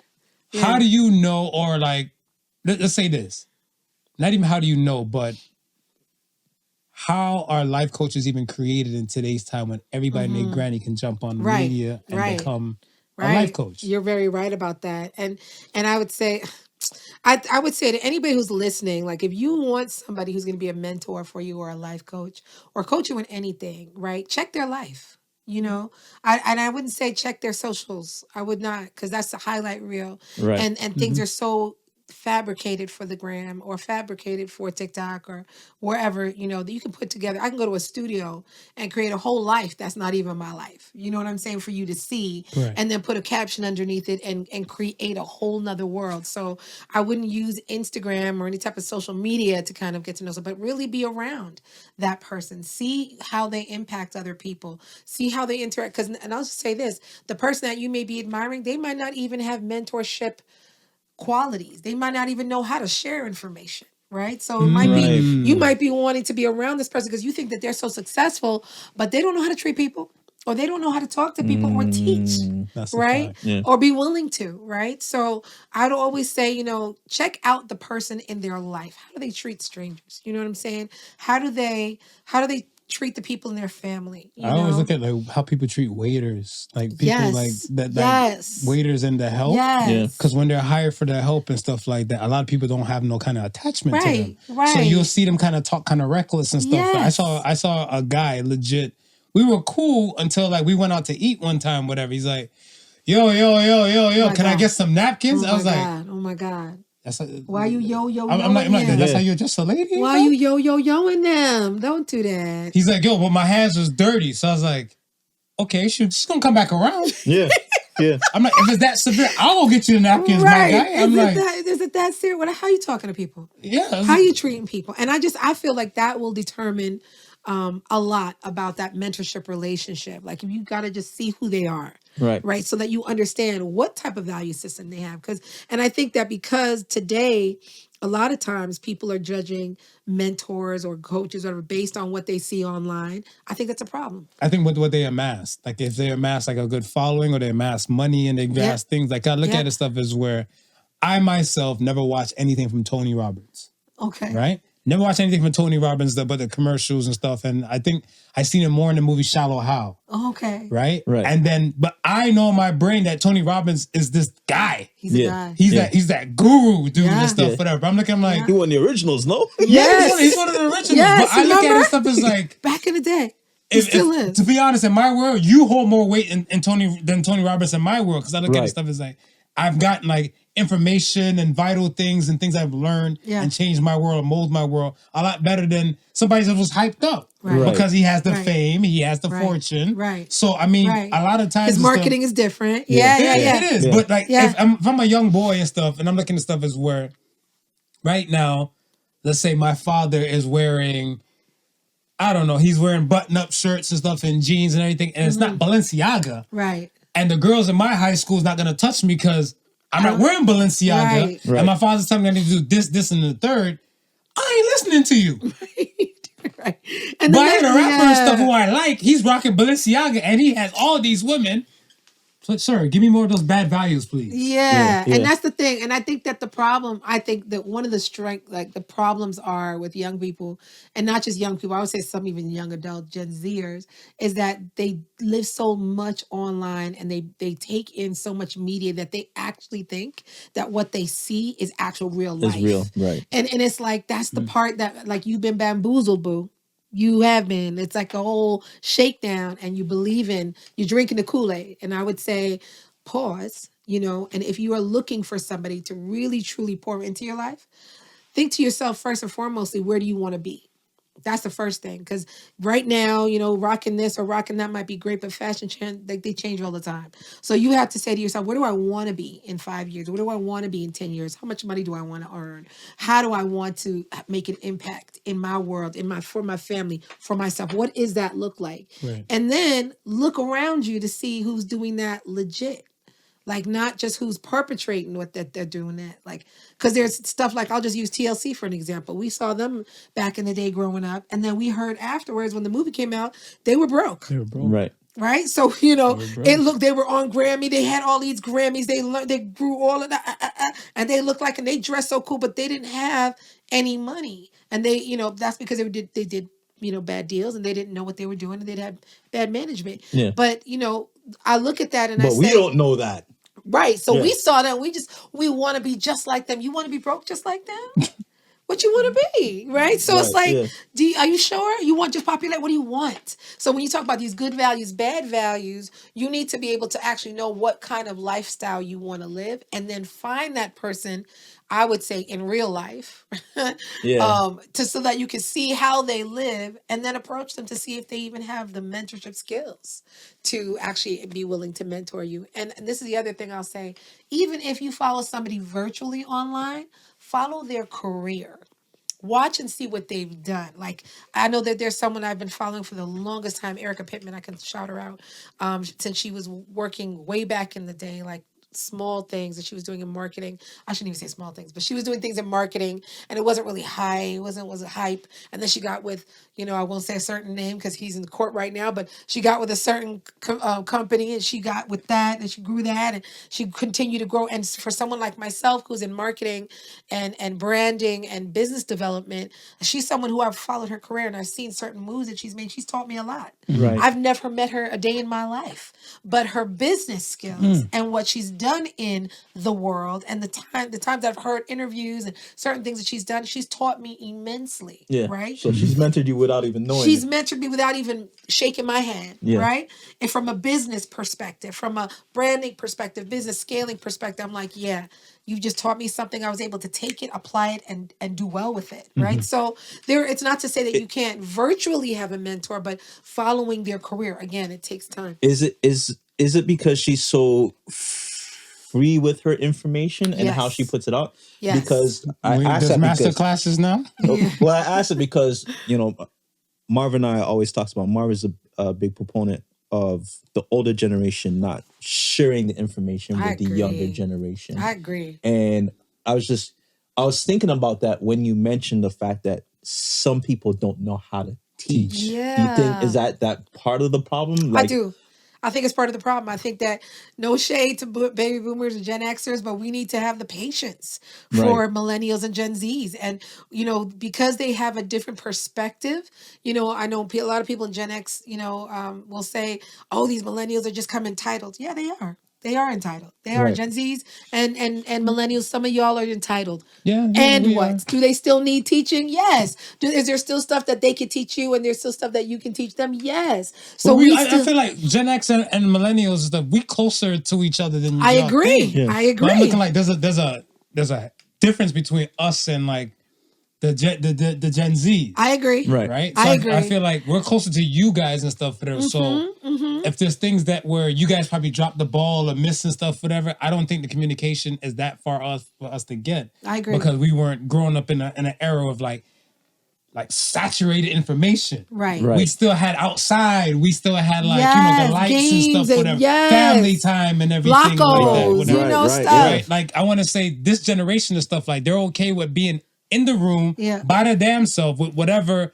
Either they're watching a streamer, they're streaming something, they're on socials and stuff, and it's just like I can't understand or relate to that too much. Yeah. But if I complain to like a Gen Xer now, they're like, yeah, these kids is wild. Okay, let's so talk. you teach us. Yeah. Right. Help us when we don't want to become like that, or our children don't become like that and stuff, whatever. Yes. Talk to us. But then if they don't know how to teach, that's a hard thing. And I think it's a shift that we need to have as people that are in a different generation. We need to be like, I need to share this information. How can I? How can I break down this information for this person so that they can take it and do better? Like when I was raising my children, I remember saying to my children, all of them, I was like, yo, I'm giving you information. I'm gonna put you up on game. You should be 10 times better than me. Right? You should be. I expect that. I expect you to be so much further than I am. And even they are like my eldest became a real estate developer, and he's like, there's so many things that he even teaches me. Right? He's a millennial. He teaches me so many things, and I'm just like, wow, that's awesome. Like there's so many things that I just don't know that his generation knows. And so it's now just about give me that and let me show you now how to do this when you go into this meeting. You know what I mean? Let me show you how to market yourself. Okay, you're going to teach me branding from a social media perspective. Wonderful. Let me show you what these people that you're trying to get into, because these are Gen Xers, these are my people. Yeah. Let me show you how they communicate so you can communicate to them on a level that they understand you. So it's like, there's so much that we have to share. It's give But and take. it is give and Yeah. take. It's give and It take. is. It's just I just find it kind of like I want to say infuriating and stuff. Where no, it is It's because frustrating. because he said like it's true. It's Because I always look frustrating. at the stuff. It was like, yo, you older folks and stuff should help and be ready to teach us and stuff at any given Sunday. Because I look at the stuff as now. I was saying it to him. I was like, yo, I'm in my 40s now. I'm like, I had a young dudes call me Unc. Right. So I was like, Unc. I'm like, Oh my gosh. is it the beard? Because I shaved it. And I'll go back to like, yo, young lad. I can't. Whatever. But I'm looking at him like, Oh God. now you're looking at me like, Unc now. So I guess I'm setting examples on how I do things. Yeah, you Right, are. You're right. an Whatever, example. right? You're a role model. For Yeah, sure. because it's even sure. I had people and stuff come to me and stuff at work, younger folks and stuff who are like in their 20s. They're like, yo, the way you dress, but we know you run shit and everything like that. But I was like, I'm like, yeah, but sometimes you're supposed to use water to grow flowers, not rain. Right. So it's not the whole And fertilizer the whole sometimes, too. thunder Yeah, thing. Whatever. yeah. I'm like, it takes a lot of elements and stuff, whatever, to make it happen. 100%. So I'm like, you guys are seeing like parts and stuff, and like, oh, you just need water? Say less. Right. And that's their thing. Say Right. less. Yeah, Oh my yeah. God. Like, no, say more. No, Say hold on, more. hold on, So you hold learn on, more. hold on. Yes. Wait, there's 2, 3, and 4 steps after one. Yes. Come back. Yes. They're like, I just need water. It's time for me to make my master class I know, but now. that's the instant. Yeah, it's true. Be like, It's so true. They're ready to just run a master. What you know? What you know about running a master class? Did you? Anyway, I think that there's so much to be said about that too, because everybody wants the instant, give it to me right now. And then that's the thing. Like even finding a mentor, you're gonna have to take patience. It's gonna have to Right. take time. You're gonna have to watch people over time. And then it's that other part where you talk like, are they willing to teach you? Do they have like teachable qualities? Are they a teacher? Because sometimes they'll be like, just do this. It's just like you have to be patient Yeah. and help that person understand why they Right. should do it, to make it even palpable to them, even want to do it. You know what I'm saying? So yeah, pick and choose. nice. Yeah. Let me ask you, when was the last time you felt truly celebrated? Because Dirtbag over here didn't invite you onto the show, so that's not really me. That's all on him. I thought we were saying manager. I thought we were saying new manager. I'm on this side of the room, okay? I'm on this side of the room. I'll talk to the manager later, okay? Oh my gosh. But like, Celebrated. we celebrate. We always celebrate our guests and everybody that kind of comes through. And I know you do great things. We both know that you do great things in your world, in your regard, and everything like that. But like, when did you let's say when the first time you felt celebrated? Because you've been through so many metamorphoses. Many. I'm still going through it.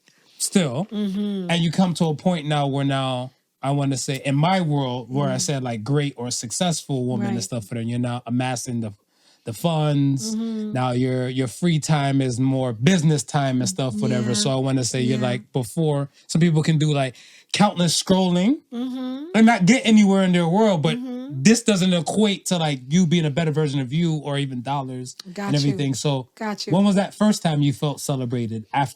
Was it after the book? To be honest with you, Yeah. where I would say I have felt celebrated in my career, it's gonna be weird, but it's when a young person came up to me and said, I didn't know that my life could be experienced by someone else like you. And that to me was a win, because she said I was going to go home and do something harmful to myself. Self-harm. But because I heard your story, I think I'm going to keep on going. Right. And that for me was the win. That was celebration for me, because I never saw my story to be anything special at that time. I was It's just your like, life. It's just Yeah. my life. Yeah. It's nothing major. It's not, I'm just going to share it with you. And I'm going to share some of the nuggets that I pulled out of it so that maybe it can help you. Because by that time, I'm like, I've gone through many metamorphoses. I've learned many life lessons. Let me give you some. Right. Right. And so in sharing that, she was like your life literally is like almost the carbon copy of my life. But I look at you and I'm like, you got through it.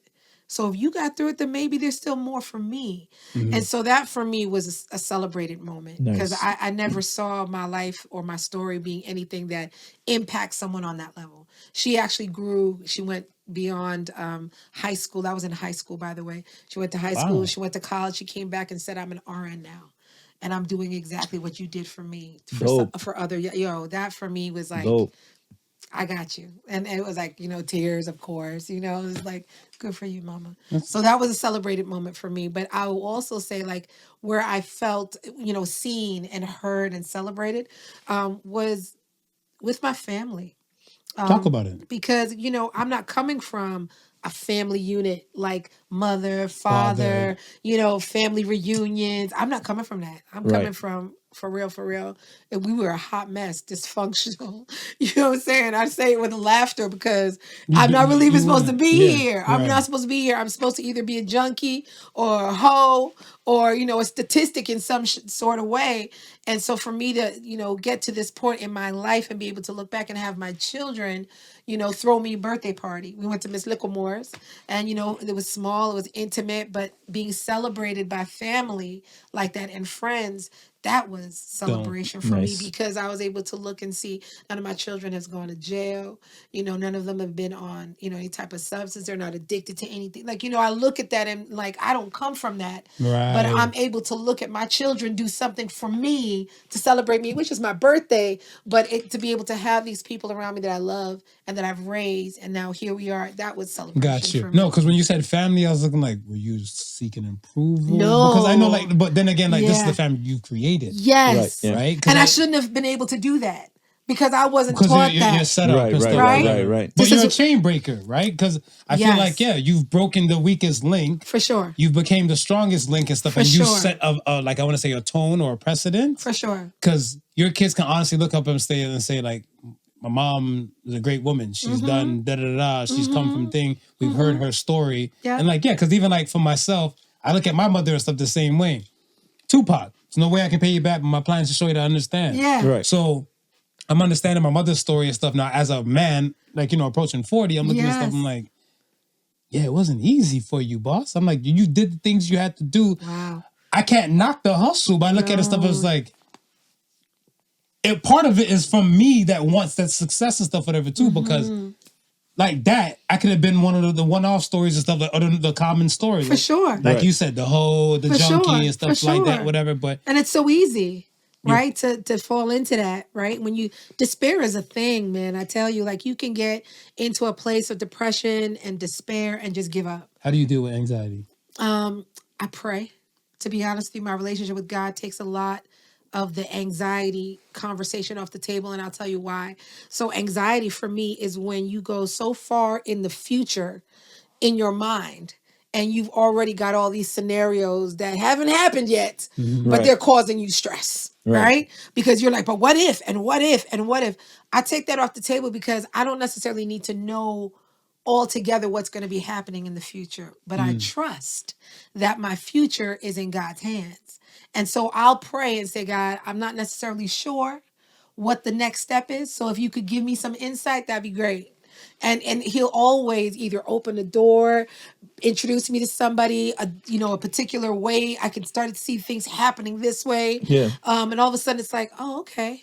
So I'm watching, and I'm very observant as well, and not just in the world, but in my life. Like, what's happening in my life right now?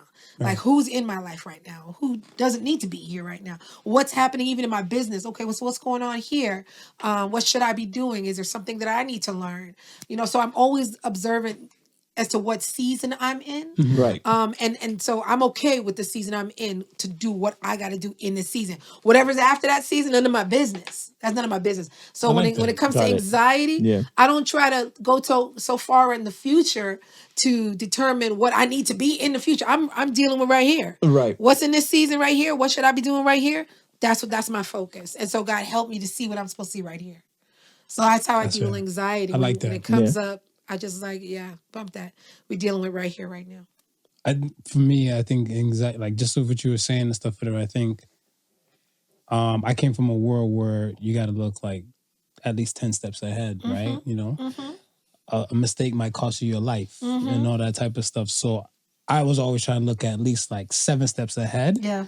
to not, get caught slipping and stuff, whatever, so Yeah. to speak. And Yeah. then I came to a point, or like a point where I did get an anxiety attack before. Okay. And when I had a panic attack and stuff, I was looking like, I don't know if it's my brain just drawing up all these other things and stuff like that. And like when I'm at the hospital, they're telling me like, yo, you need to calm down. Yeah. They're like, we're gonna give you they're like deep breathing. So I'm Yeah. like, yo, just give me the damn Ativan, whatever, right? Right. Because like I work in pharmacy, so I know I'm know like, what it needs. So I'm like, just give me the Ativan and stuff, whatever. Like once that would kick in, they're like, yeah, sir, but before we give you this and stuff, whatever, like, so I'm walking back and forth into the room and I'm breathing and stuff like that. And they're like, once you stop thinking about nothing else, but you're just walking in to and fro in the room, you don't have that much space to walk around, then you can have this, whatever. I'm like, yeah, I don't got enough space. They're like, here. And the lady sent me the cup, the nurse sent me the cup, and I was like, it's me, huh? It's really me. And it was a harsh reality. It is. Yeah. Like I had to take it in and stuff, and I was looking like, It's hard. yo, I'm doing something wrong and stuff in it. And then she said before, like they were, because they didn't really admit me, but she's like, the thing and stuff is you need to stop looking so far and just deal with the right now or what's in front of you. Like be more focused into the present. Yeah. Right. So when she said that now, because I lived not too far from Humber Hospital at the time. So when I was walking back and stuff, I was like, yeah, that's easier said than done. But then it's mindset. It is. It is mindset. And it's what you told yourself to be true. Yeah. To be honest, because I have my daughter, syphilis, like she used to have panic attacks all the time. And I'm sitting here going, what are you thinking about? Like, what is it that's stressing you out like this? And it was just, high school for her was really a bad look. Like she just Mine was perfection. Was it perfection? Mine was a perfection because I want to say like for a point of time and stuff, whatever. Like it had to be like, yo, if it's not great, it's trash. Right. Right. So Right. I just had a thing where I just strived on perfection and stuff like that for the longest. And then when it didn't feel like it was good enough, I got into this thing and stuff where it was like, I'm confused because I'm a planner, right? So I'm looking like, according to plan, if it go this, then this would happen, and this would happen, and this would happen, this would happen. Yeah. And then it was like, I got oh it. shit, I got plan's not. Got it. Now the chaos and everything, Now confusion you're starting going to back start. through whatever. everything, trying So I'm to looking figure like, out where well, it yeah, went wrong. why What did went this wrong? happen? Yeah. Right. Whatever. Now, but then time is still going, whatever, right? So I'm looking like, Dang. boom. What did I do? Yeah. And then that's when Yeah. the brain and stuff was just like, Yeah. And sometimes, and so that part there where she's just like, I don't want to be wrong. That was her thing too. Like she said, I don't want to be seen as someone who, looks like this or whatever. And I remember saying there is no right or wrong. There's just you. But how old was she She when was you like told her that? 14, 15, right? Okay. So she's coming through, grade 9, grade 10. She's, it's that area where you just come out of middle school and you come into high school and you don't know anybody and you want to be accepted. And Right, yeah, it's yeah. all of that, right? There's a whole thing where you have to go through. And I just said to her, there's no right or wrong. There's only just you. And if you're okay with that, when you get to a point where you're okay, when it doesn't have to be a right or wrong, then you can think about things and you can even plan things because she was a planner too.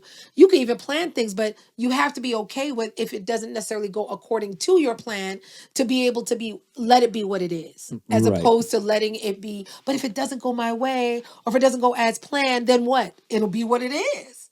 And she had a hard time with that, but she figured it out.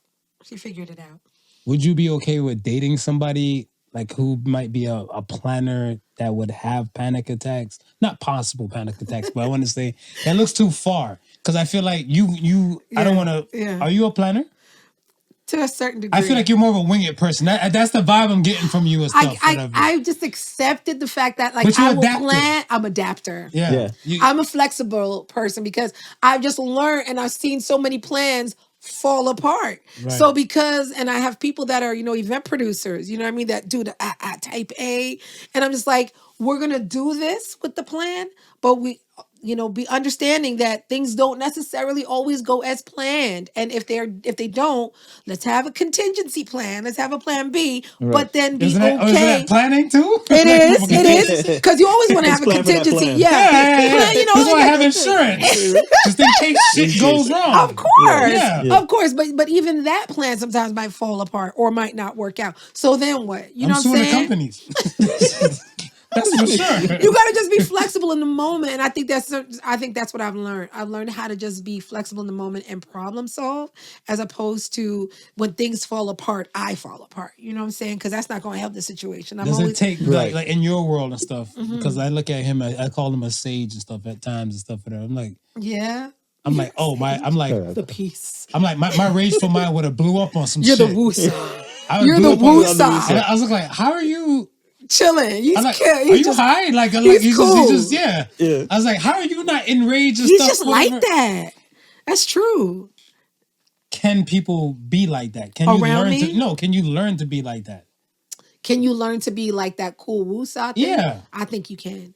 But I think, again, it's what you said earlier. It's a mind shift, right? It's a mindset that you have that says things must go like this. When you say, okay, things don't necessarily always have to go like this. Sometimes things can go like this. Now you're shifting your mindset, right? It's just like there's someone who, there was a guy, he wrote this book. I can't remember the name of it. I think it's like 3 Houses or something like this.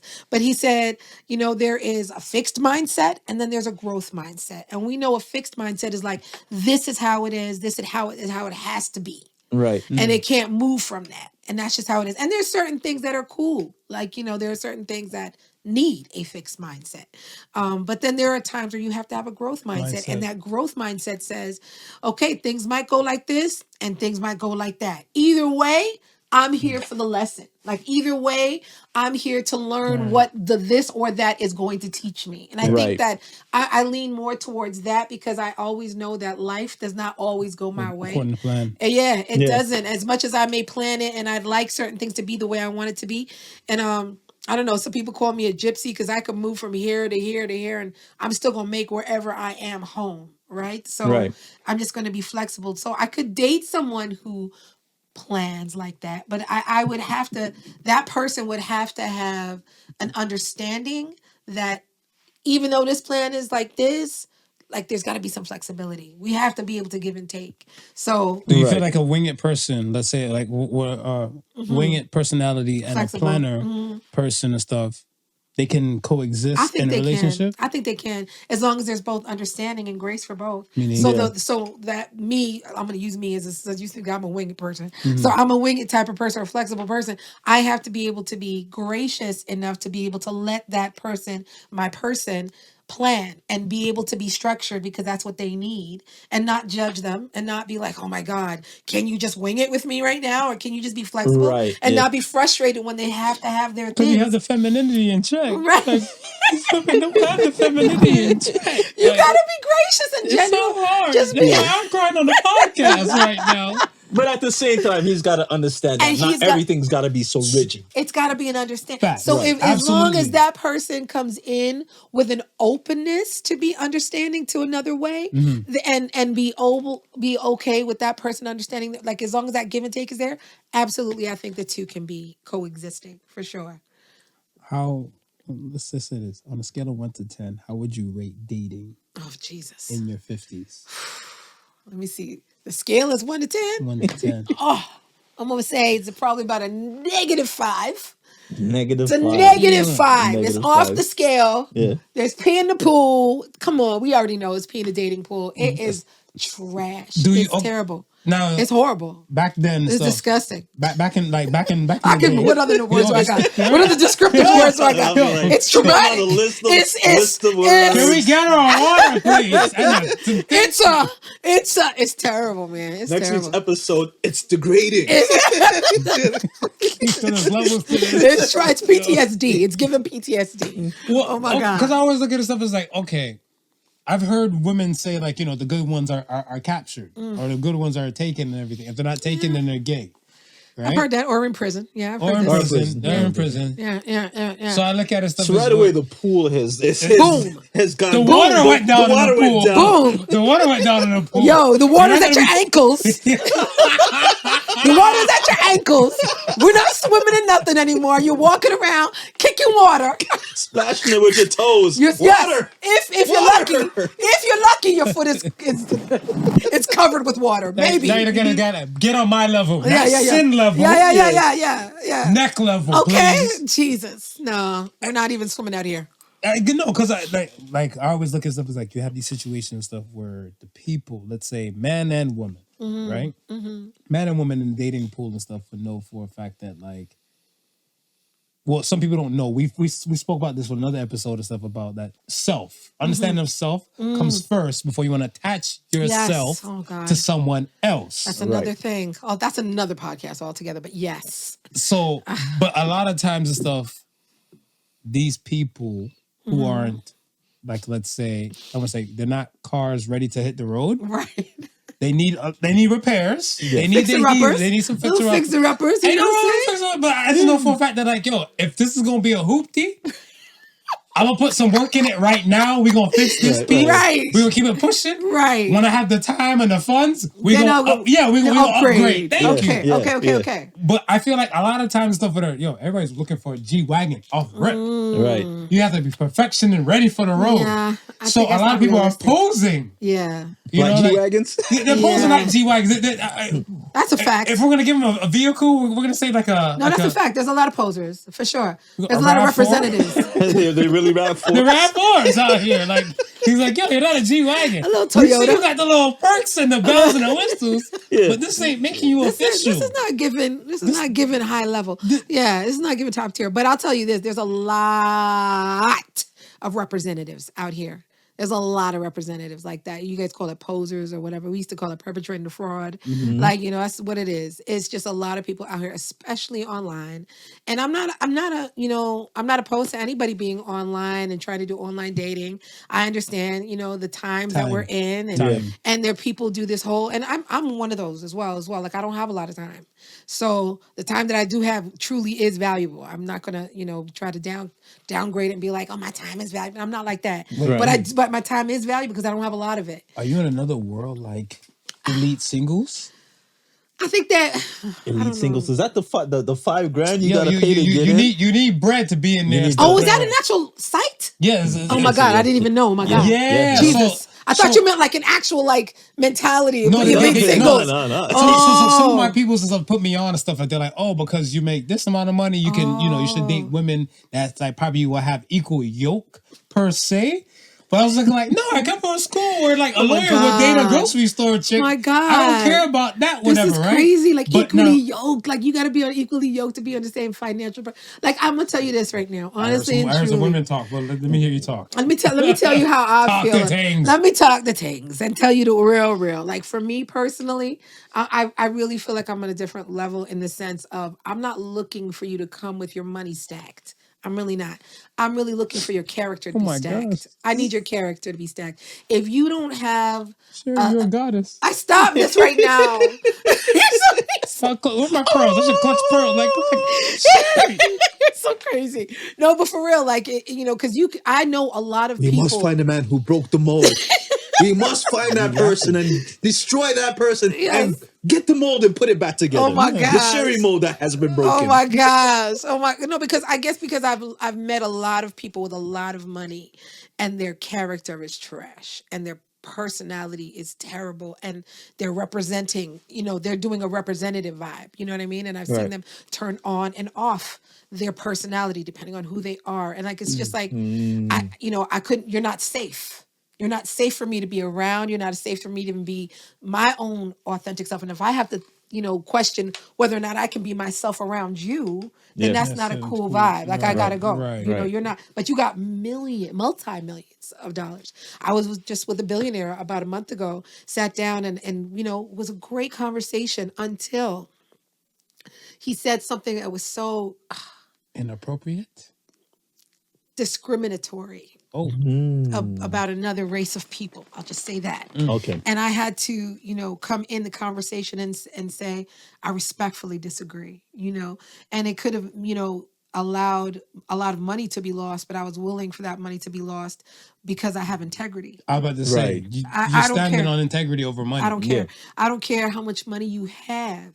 If you're ready to degrade or discriminate or we call these, what do they call them? Microaggressions. They're Yeah. not micro. Anything about it, it's just aggression. Yeah, it's aggression. I mean, Period. we always say Period. no amount of money can stop you from being a piece of shit. If you're a Yeah. piece of shit. Period. Yeah. Period. Simple. And I'm not going to go as far as say he's a piece of shit, but I will say that I don't care how much billions you have. I don't care how much money you've amassed. Good for you.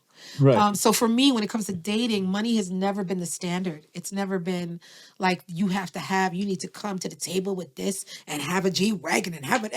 I don't care, because you could be driving a Mercedes or, I've been in Lamborghinis and look over to that person and be like, wow, you are terrible.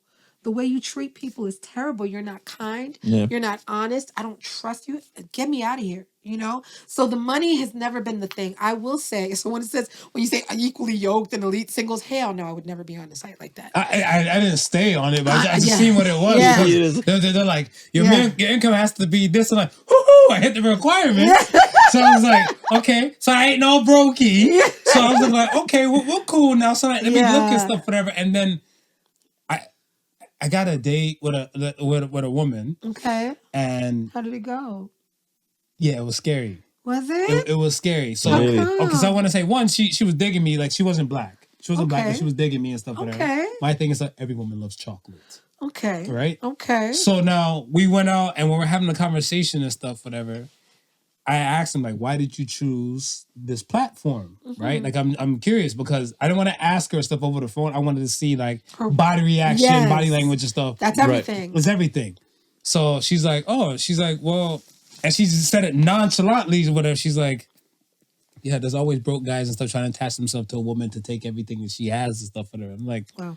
Again, I'm like, how many stories of that compared to like the Identities. lateral, like the opposite, right? Identity issues, right? And then insecurity. So I said, do you have any single, like, wealthy women or women who have money have ran into this issue and stuff before, whatever? She's like, no, but my father warned me and stuff like that, whatever, right? So I was like, he planted that seed. He planted that seed in her mind, right? And so now she's on guard. So my thing is stuff like, if you're like you being a mentor and stuff like that, do you mentor like across the board? Like there's Across no the like, board. so then what would you tell a younger woman who's in her 20s, dating, when 20s like, or 30s. Yeah, If and you're dating, it's about, and I say this, I do this. Like when we get into, I do speak to entrepreneurial women, I speak to C-suite level women, and I say the same thing to both. If they ever get to the personal side and say, they're dating, I'm like, and what's his character like? At the very base level, does he have integrity? Is there a higher power that he adheres to? It doesn't have to be Christian. It could be Buddhist. It could be, I don't care. But is there someone else, a higher power? Does he understand that he's been created by someone else, right? And that he's not just in control of his life, right? How does he treat his family? What's his relationship with his parents or siblings? How does he treat strangers? And what is his plan? If he doesn't have a plan or purpose, then he's directionless. Then how's he going to lead you? So there's just certain things that, like, foundationally, can you guys be friends? And here's I know it's going to be controversial, so buckle your seatbelts. If sex is involved in the initial stages of dating, you're not going to get to understand who that person is, woman or man. If sex is involved, and that's why I feel like, put sex off the table for a minute and get to know who that person is. How long is a minute? Asking for a friend. What are you laughing for? Which friend? Who would that mean? Martin. His name is Martin. Martin. Yeah. Martin. I would say, Steve Harvey's did that whole, 90 days. Yeah. If that works for you, that works for you. I just feel like it depends.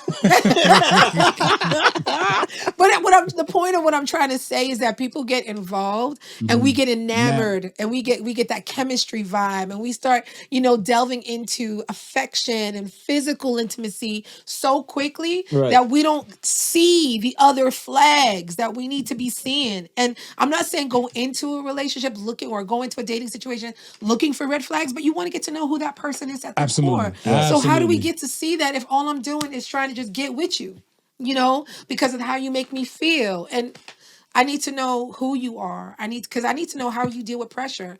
I need to know how you deal with anger. I need to know how you deal with stress. But see, all those questions you're saying are good questions. And I Yeah. think those things and stuff is that I think most people in the dating world that I've seen, like they're not asking the proper questions. Yeah. Right. Because I want to say, like, for myself, That's true. I'm dating and stuff. Like, when I date and I hear people and stuff, I'll hit them off with conversations that are people conversations, like Yeah. stuff we're talking about on the podcast. Yeah. And then you're like, oh my gosh, I never thought of it like that. Oh wow, that's profound and stuff. And I'm like, who are you talking to? I was like, yo, Are you having conversations? yeah, exactly. Yeah, right. Yeah. But then I'm hearing like a lot of the rhetoric and stuff is that a lot of people don't like people. And I think COVID did reveal that a little bit for us too, that we don't necessarily have the people skills And or the social interpersonal mannerisms skills. that he Right. was talking about. So I'm we looking don't like, we don't have that as good as we thought we did. I think that we had habits of hanging out with groups of people that we were comfortable with, but then when we had to Echo come chamber. back around, yeah, Right. right. the same Right. people that say the same thing. Same you say. thing. Nobody's necessarily saying anything different or doing, but it's just like, this is what I'm comfortable with. This is what I know. So now we have to come back after COVID, and it's just like, where are we going to go? Who am I going to be around? Who am I going to talk to? Now we got to learn this again, right? Right. And if it was not a skill set that you had before, it's going to be very awkward for you. It's going to be Facts. very awkward. But I would say in regards to like the dating thing, I would say it's about character, really and truly. Like for me, compatibility has to do with who you are as a person, you know? And I think that just changes for everybody. Everybody's different. Right. So you have to know what rocks for you. Like for me personally, I know I could not be with somebody who does not like people. Like if you're someone who's just like, I don't like people, I don't like to talk to people, I don't like be around people, you know, it's just not a good fit for me. I've learned that and stuff over the course of years, and what I've learned and stuff too is that like for me, family is a hell of a dynamic and stuff, whatever Yeah, too. yeah. Because I look at it stuff as Huge. where I come from a family dynamic and stuff for both sides. Like my mother and my father's side, they're kind of vast, right? So if a person doesn't like to be around people and stuff, I might bring you to a function on my Right. one of my family sides, Right. and I'm like, yo, it's an army of us. Yeah. Are you going to feel uncomfortable? Yeah, exactly. Are you going to feel overwhelmed? Yeah. Are you going to fit in? Like, yeah. Right. And if I feel like I've been in with situations with women before I've dated or I've been with, and they're like, all right, the family function is over here. I'm in this corner over here on The my foolishness. Right, I could yeah. never listen to me. You're not coming. You're not coming. I'm leaving you at home. You ain't coming to no family. Get out of here. We're all over here having a good time. You coming and having a good time too. You are coming. You can have your good time with whomever If you they want have to to. give consent, Sherri, they have to give consent. Sorry. You're not coming. Consent. You're not coming. You're not invited. And don't be upset when I don't invite you to stuff. yeah. And that's what I'm saying. And you gotta go. You're just not, just telling You you gotta- go. you you're just gotta not go. sociable. You gotta go. Like, you know, and that's why I say, like, you gotta know who that. But here's what I'll say about also the dating thing as well. I find that people, especially online, I think that online has done this as well. Like, we go straight into like judging who we think a person is based on what we've seen or what their profile, what we heard. Then we get on the phone, we have a conversation. Oh, he is like how he presented. He rehearsed that. Like, what the hell? You think Right. he rehearsed that. He thought about what he's going to put out there. You know what I mean? And so we don't take the time. And I find that that's something that I think that my generation, Gen Xers, we do have a little more patience.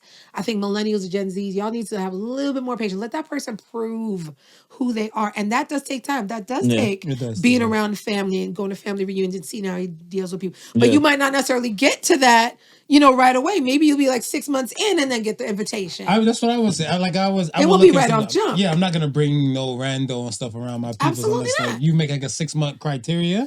Then I'm looking like Okay, well, let me One- see. 3 months is your probationary period to see Right. if like I like you or stuff, whatever. I want to Right. mess with you that way, and then Right. vice versa. I might do some shit you might not like. Right. So I look at it stuff like, all right, once we get past the probationary period and stuff, whatever, I'm like everything else is building towards the future. Boom. So I'm looking like I'm a social butterfly and I love my family. I'm going to bring you around my family Yeah.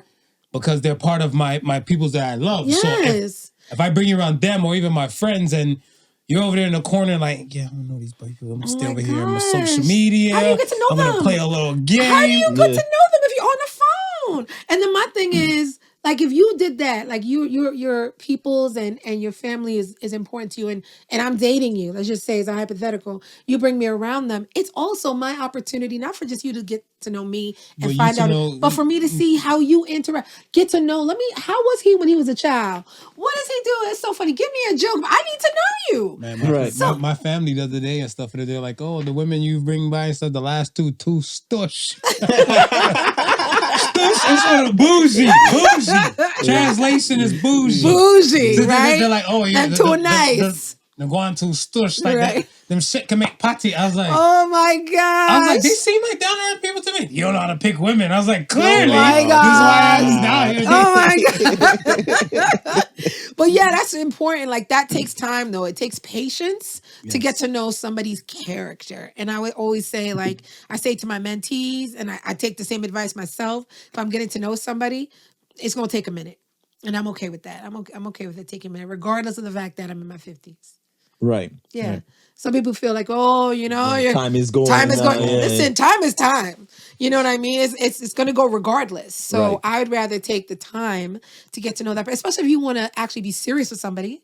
If you're going to be serious with somebody, I'm going to be like actually spending time with you. I want to get to know who you are.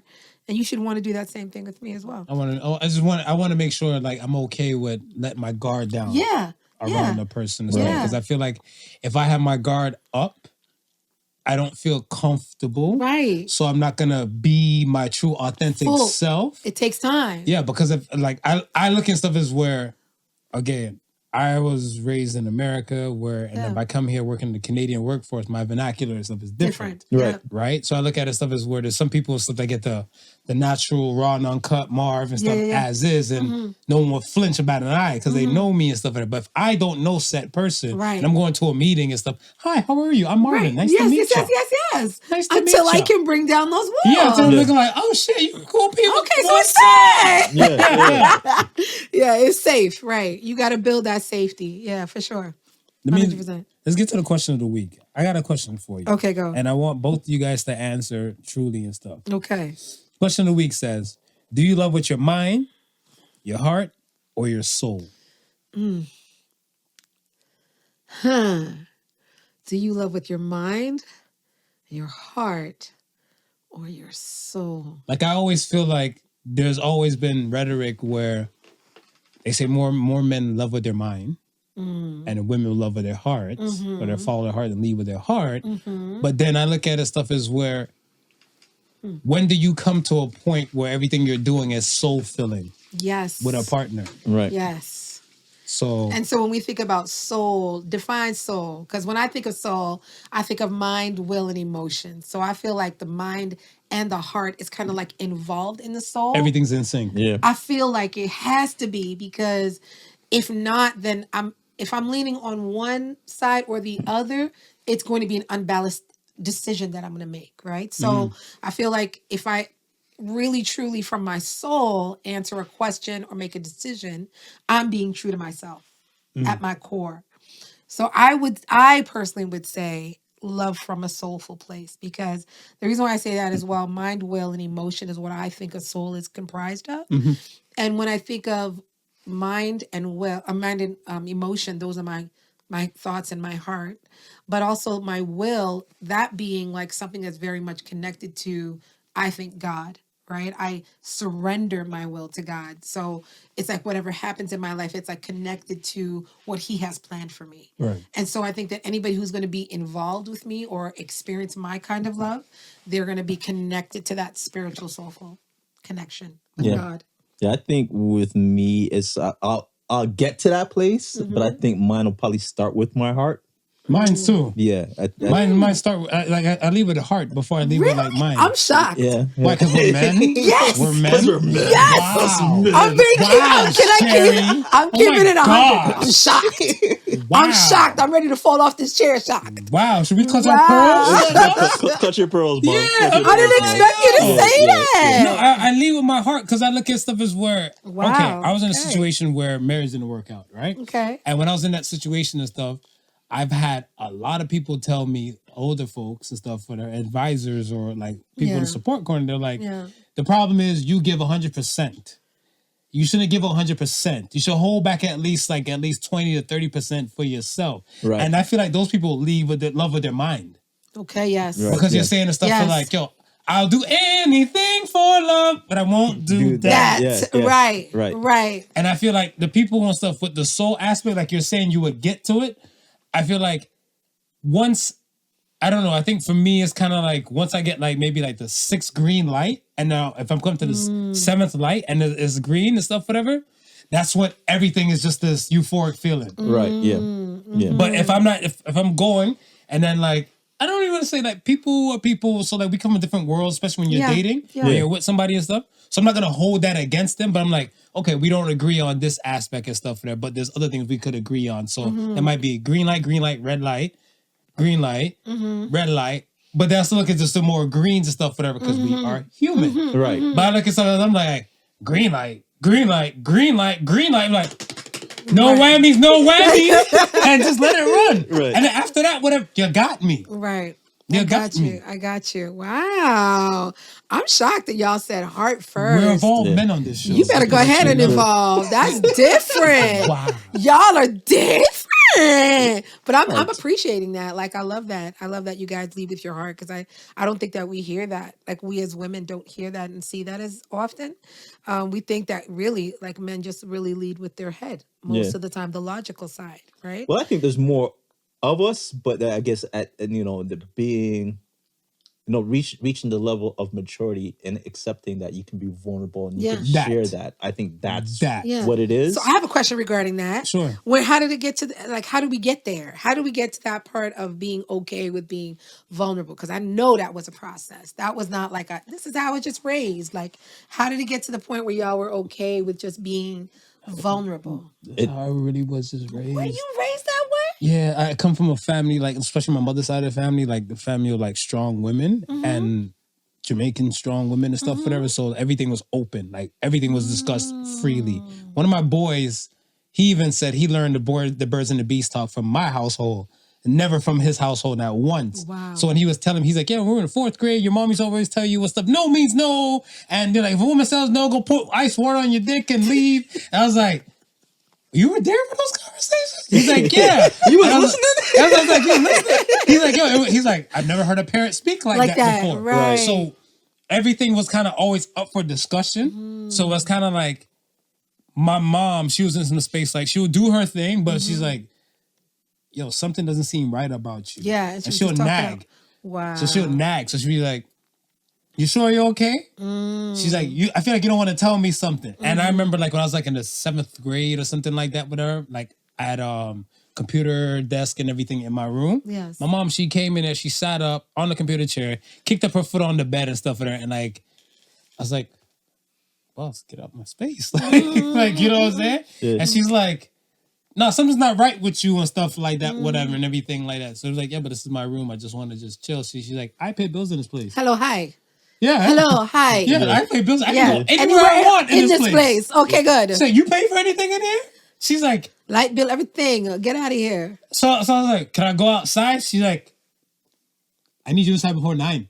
She's like, it's 7:40 now. Yeah. You have I'll see you in an hour and 20 minutes then, whatever. She's like, then you can't run. She's like, so be prepared to get ready to hold it fresh, take a bath, and ready to talk. Yeah. And if not, I'll see you tomorrow. Yeah. So she's gonna always be that. So it was always push. It was always in that space and stuff, whatever, like everything and stuff we can discuss. Yeah. Yeah. Right? Cause my mom and stuff, she's like, yo, me and you are not sides. We're not friends. Whatever, right? But she's like, I am here to help you because if I don't raise you properly, the world's gonna ask me why didn't I raise you properly. Right. So let me do it good one time. Yeah. Right. Love her. So when she said it and stuff like that and stuff, she's like, yo, don't be afraid to talk about certain type of thing. Cause she's like, and then with her, like I said, it was open. Yeah. So she's like, if your buddy's growing too big, I can hook you up to your cousin and he can talk about it. You guys got buddy talk. I'm like, I don't even like how that sounds. I don't like how that sounds. I'm not gonna go to my cousin like, oh, it's real. I think my dick grew 2 inches and stuff. What do you think about yours? But she's like, yo, you should be able to have these kind of conversations. For real. So I want to say for me, I've always been in a world where I've been more like a focused, open speaker. Okay. Right. So nothing really sheltered and stuff. So that's why a lot of people, like to me, there's no taboos to conversations to me. Right. But some people are like, oh my gosh, we're not supposed to talk about sex in public. Yeah. It's like, it's more than me. I'm just my spouse. Yeah. No. Yeah. That's awesome. I'm so happy that you were raised in that way, because it shows now, because you ask such introspective questions that really are thoughtful. What about you? Did you grow up that way as well? No, I think what with me with the whole heart thing, I think I want to say maybe the age 27. Okay. Around that is 27 is when my shift happened. Interesting. And it was learning.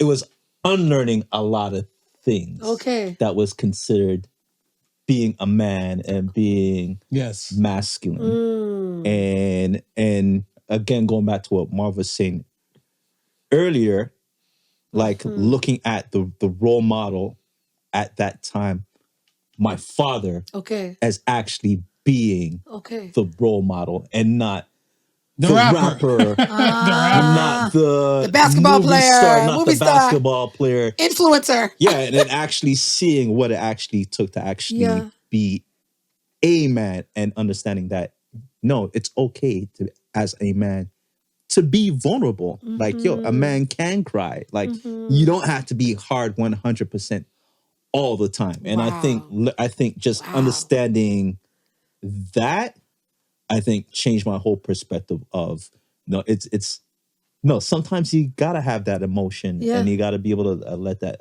emotion speak. Wow. Right? And not just always, it's not always gonna be 100% logic. You know what I mean? So I think we're always trying to have everything so logical. Is no, you gotta allow creativity to have some parts. And your heart, your feelings actually are part of sometimes the way you make decisions. So I love the fact that your dad said it's okay for you to cry. Like, that's another thing that men, especially Black men, don't really hear enough of as well. No, like, in my household, like I said, I was still run by my mom and stuff, whatever. Yeah. It was like, what are you crying for? You're too softy. She's like, soft serve ice cream? I was like, no. And I'm like, yo, I'm going through some things. She's like, yeah, we just want to cry and stuff. I want to fight. I want to fight. She's like, yeah, but you're not going to fight me in here, so you just might sit there and just cry. Yeah. Right. So I was like, okay, but I went to I was at Ryerson for I guess it was a speaker. It was a speaker there and stuff there, and I went there on a Saturday, and I was in school and stuff at that time, and then the speaker, she was saying big boys don't cry. She said that's part of the problem with men not being vulnerable. 100%. Right? And so I looked at my world, and again, he was saying like the unlearning thing and stuff. And I'm like, yeah, you have to unlearn a lot of things and stuff. Because I look at it stuff as where the imagery of a man, like I think it wasn't properly taught to us. Yes, I agree. So it was kind of like we were just regurgitating, like we took a lot of shit that wasn't 100%. Proper. Right. So it's kind of like, like you have to be a ladies' man. Monogamy is not a thing in our culture and stuff, whatever. You're supposed to get a whole bunch of women and stuff, whatever, have a whole bunch of experiences and everything like that, whatever, right? And you're supposed to do this, or this is a must and all the above. And now if you're doing things outside that, whatever, you're gay. Yeah. Right. Yeah. Yes. Yeah. And it's terrible, like that we have these like labels of people on certain things that if you don't follow through this way, then it must be this. Yeah. It's like, get to know me. You don't know me. You don't know me. Stop it. I gotta cut my nails. You're metrosexual. Who? Metro? What? Because I don't like dirt underneath my nails? I like my nails clean. That's it. That's it. What am I? We have so many labels. Yo. And this is a thing, like for especially Black men, like it's hard because there's so many things, like you just said that thing, like you have to have a lot of women. That's a thing in our community where we believe that. Like we've look at our music. Our music doesn't preach monogamy. Oh my God. You know what I'm saying? And it's just so hard for now a Black man. What if he wants to be monogamous? It's like he's weird. It's like he's seen as like strange. Like there's something wrong with you. You must have a small dick. You must have you know what I mean? Like you must not be able to put it down. You know what I mean? Of my life. Listen, when I was growing up, You couldn't be what they called you. They called you a one burner. Oh my God. Because the other burners on your stove was not working. Oh my God. Do you understand? You know what that does to a young man? Yeah, no, It makes you feel away, and then Yeah. it forces you, if you're not strong in your identity, if you're not strong in who you are, you don't know who you are, it forces you to actually try to prove that you're something that you're really Right. not. My father said this to me, whatever. Rest his soul. My father said this to me one day. I'm like, oh, if any case, I bring my girlfriend by. So he's like, oh, just one? Jesus. So I was like, yeah. Like, what do you mean? I was like, I'm perplexed. Girlfriend. And he's like, oh, well, you know, I always said it's good to keep tree. I'm like, tree. Jesus. He's like, I'm Do you like, There was right. a number. There was a number. Yeah. The good, Yeah. the bad, Yeah. and the ugly. No. On a stack. He said, my father said just like the good, the bad, and the ugly. He said, everybody wants a good girl. You want a good girl that be like, you know, you can bring her on in public and everything. He's like, good girls don't have sex like the bad girls do. The bad girls, they use daddy insecurities to ride the sausage. And I was looking like, They use insecurity. yeah, because they're like, Jesus. I want to make sure he loves me, so I'm gonna ride the dick extra better. God. And I'm like, okay. I'm like, where's this theory with the ugly one? He's like, ugly woman do anything for a good looking man. And I was like, impossible. He's like, let the woman. He's like, and he said to me, he's like, wait till some woman call you perfect or you're the perfect man. And then actually it came a moment after, like I was with my girlfriend at the time. I broke up and I was dating again. And one was like, oh my gosh, you're so perfect. I'm like, is this the evil power? Oh my God. Is this my moment? Jesus. Is this my moment? Jesus. How perfect you think I am? Oh, your skin, you're this, you're educated, and that. I'm like, oh my God. Oh my God. Excellent, Smithers. Yo. Oh my God. Well, you see what I'm saying though? Like your father told you that. You feel what I'm saying? And if you embrace that, you would probably think if you wanted to prove that to your dad. No, because you don't think you're letting your father down if you don't. Want you come on. Right. If you wanted to prove to your dad, or even if you were looking for acceptance from your dad, let's just say you okay, well, dad said this one. This is what I'm gonna do. Let me find a good girl, let me find a bad girl, let me find a But even when I got married, even when I was getting married, and I told my father, I'm like, yeah, I'm getting married and stuff, right? He's like, whew, it's a little young for that, aren't you? Oh my God. I like, what age I get married? He's like, close to 40. Oh my I was God. Like, and I thought Go about sow it. your wild oats. Yeah. Yeah, that's what he's trying to say. He's like, yo, I was like, but he's like, yo, you probably even bust like maybe 1-2 juice because you don't have no pick me yet and everything like, at the time, whatever. I was like, I've been humping cells 15. Yeah. So I want to get married before I hit 30. Yeah. There was women. Yeah. I wasn't using my hand, but like, yo, there was women in the process. I had a lot of practice. I found the ones that weren't for me. I want to marry one that I think that's for me. Yeah. But then I look at it and stuff and I was like, I think now cultivated in today's world, I feel like everybody, if you're going to get married, I would say you have to be 30 plus to be married. I'm going to have to agree today. Yeah. I'm going to have to agree today. Before, I would not have agreed, but I would have to agree today because, I have to agree because I think that you need to live a little bit more to understand. And I think that as well as that's all I was just about to say. I think that there's so many things that happen in life that you need to take time to do the work to heal so that you're not going into a relationship thinking that person is going to be your healing or that person is going to be the answer that, you didn't have when you were a child and all that stuff. Right. That'll fix off everything. Right. They feel, and some people like codependency in a relationship is real. It's a real thing. Yeah. It's a real thing. And you're supposed to be like, some people is like, yo, I feel like the person is a planet in your universe. Yeah. Some people is like, no, they are my universe. Oh my God. That's just so much pressure. Like it's for the other person to even feel like that. That's how you see them. That's so much pressure to even think that. Like you can't be a universe. You have to be just he wants to be needed.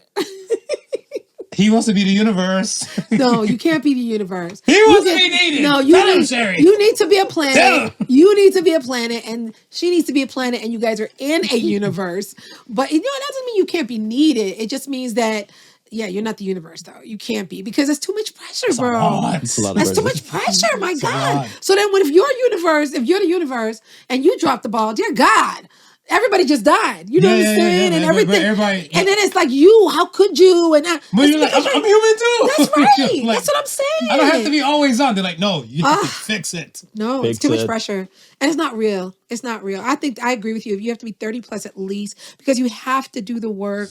I think that therapy is somewhere along the line, should have been a part of your life at some point, well before you get married. Not just marriage counseling, like counseling you get just before you get married, because you need to be able to be okay with just not being okay sometimes, and be okay with talking to somebody about things that are going on in your heart and mind, and be okay with just being vulnerable. Like all of that stuff doesn't happen before 30. I don't think so. Well said. Yeah. I don't think it happens Well before said. 30. Agreed. All right. All Move right. on? Yeah, let's move on. Let's move on. We're getting to it. Let's wrap this up soon. Let's wrap her. We have the first Ask the Sons question of the week. First Ask the Sons comes from CaringChloe. Did you ever go through a rebel phase? I certainly did. Yes. 1000%. I ran away from home when I was 15. Yeah, in the middle of dead winter. It was in the 80s, early 90s, actually. And it was not a good look. But yeah, I did. I definitely went to a phase because my mother, she did get her act together and she got more into church, but then she got really religious. So religion was never something that I that resonated with me. At that time. God resonated with me. Like the God part of church, all of that, like who he is, and God, the Holy Spirit, Jesus Christ, all of that always resonated with me. But like the rules and regulations and the do's and the don'ts and the what makes you righteous, what makes you not righteous, like that never resonated with me at all. Same. So because of that, I just was like too much. My mother would like be, well, you have to wear skirts, because girls wear skirts and Christians don't wear pants. I'm like, what are you talking about? It is freezing outside. And so it was just a lot I was going through. I rebelled. I was like, I'm out. Bless up. Deuces. And then I got involved with a gang. It was like, there's a lot of stuff going on in the jungle back in the day. Gang. I got involved in gang. It was that type of thing. But somebody watching would be like, what? What? Sherri? I know. I was running the streets for a little while, but I got it together. I got it together and eventually came back home. But I definitely had a rebellious phase. And I mean, I'm talking about going to school, 6 o'clock. I used to get up, but I'd be coming in from a party like at 5. You know what I'm saying? Like I was just in the middle of the week going to parties. Like it was crazy. Is that rebel phase? I used to do that shit too. But I think my thing, especially him, you used to be a DJ too when you were in high school. Well, I was about to say, I think my rebel phase would have coincided with my DJ phase. But then, what kind of rebel? I can't picture you as a rebel. But that's just the thing, though. It's like, do I really consider it being a rebel? Because I always looked at it as me just being working, but it would be the same thing. It's like a school night or a work night. I'm at the clubs. Like I'm not giving Monday, you rebel for Tuesday, that. No Wednesday, way. Thursday, No Friday. way. What's a rebel? What's a rebel? No. Running away from home and stuff. Yeah, that's a rebel. Okay. This one, running the streets, being in a gang.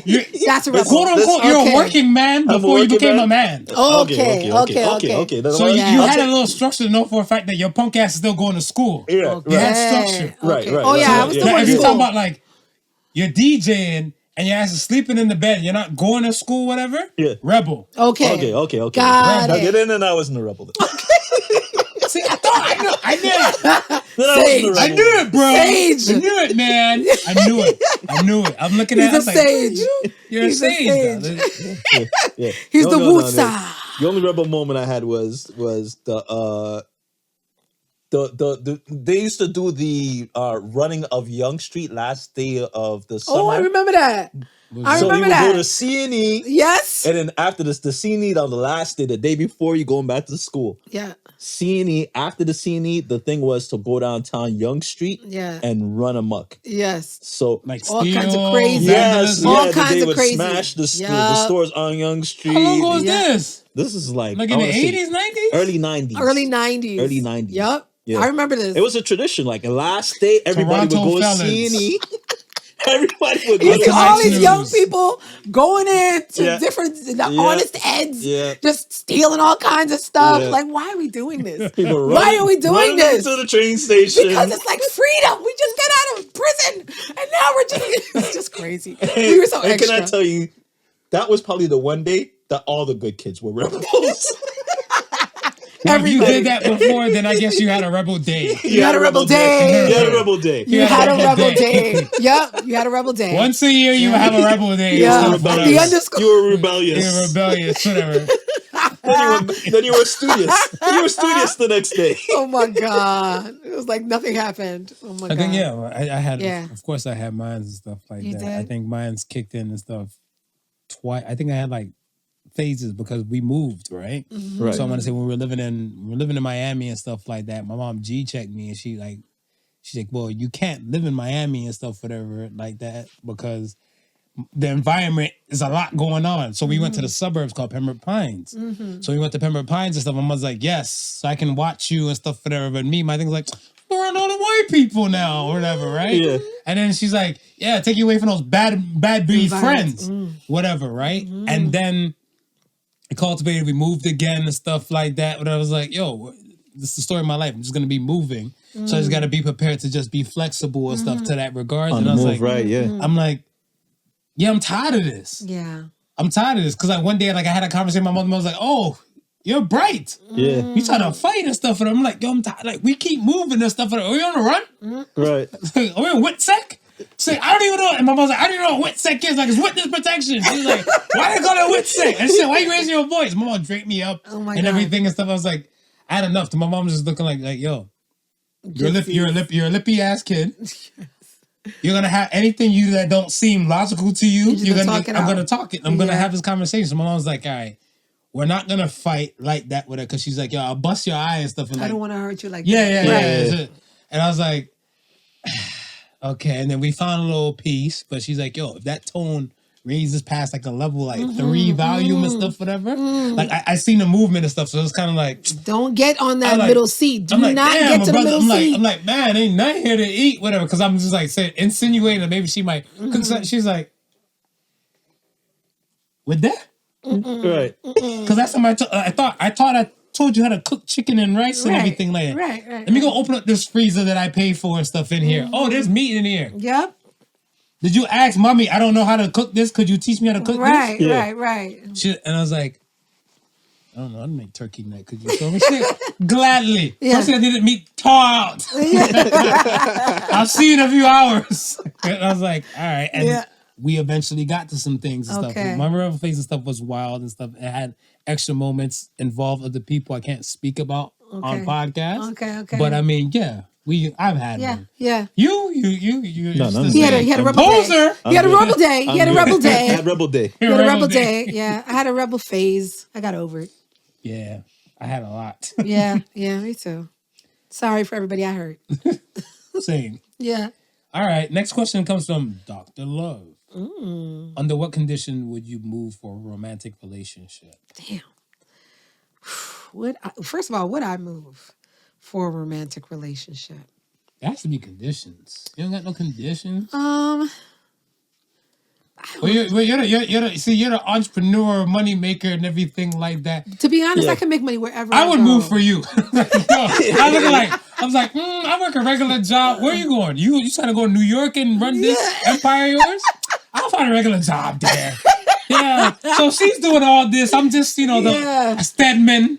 Stedman in the cut like a Band-Aid, get You're this money. hilarious. I think, because I can make money from wherever I am. I am flexible. But would I leave for a romance? Because family is a really big thing for me as well. Right, yeah. So for me, as long as the only condition I would have would be that, wherever I am, my family could come at any time. Like we make room for them to be able I like that. Right. there'd be like a guest room or there'd be a spot for them to be so that I would not feel like I'm just moving on and leaving them behind. I would have abandonment issues. I would have issues with that or separation anxiety, I guess you'd call it or something. But I think that if I was going to move for romance, for a relationship, it would have to make sense. Like we our lives intertwined so much so that it makes more sense for me to be wherever he is. Right. But my family would have to be, the condition would be my family could be able to come whenever they need. What about you? Yeah, I like your condition, but I think also with me, it's got to be a situation where I'd have to be wherever we're moving to. I'd have to be able to see myself being able to function in that very same place if we don't work. Right. Right? Because at the end of the day, what happens if we don't work out? That's true. I'm in this totally new environment. Place, yes. No friends, no family. Yes. Right?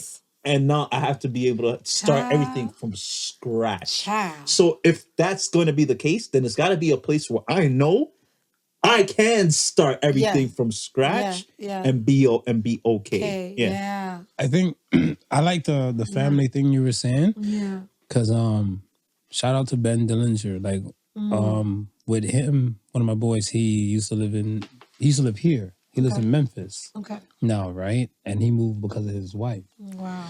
So I looked at it stuff as where their place, they have a place and stuff where they have extra bedrooms to accommodate either her family coming in, because she moved for work too, right? She's originally from Ottawa. Okay. So she lived here, she went to school here and stuff, whatever, and then she moved. And it was always welcoming and stuff, because I want to say at different times and stuff. I remember one time, like when I went to go see them, they were like, yeah, her mom and stuff, whatever, was just coming back.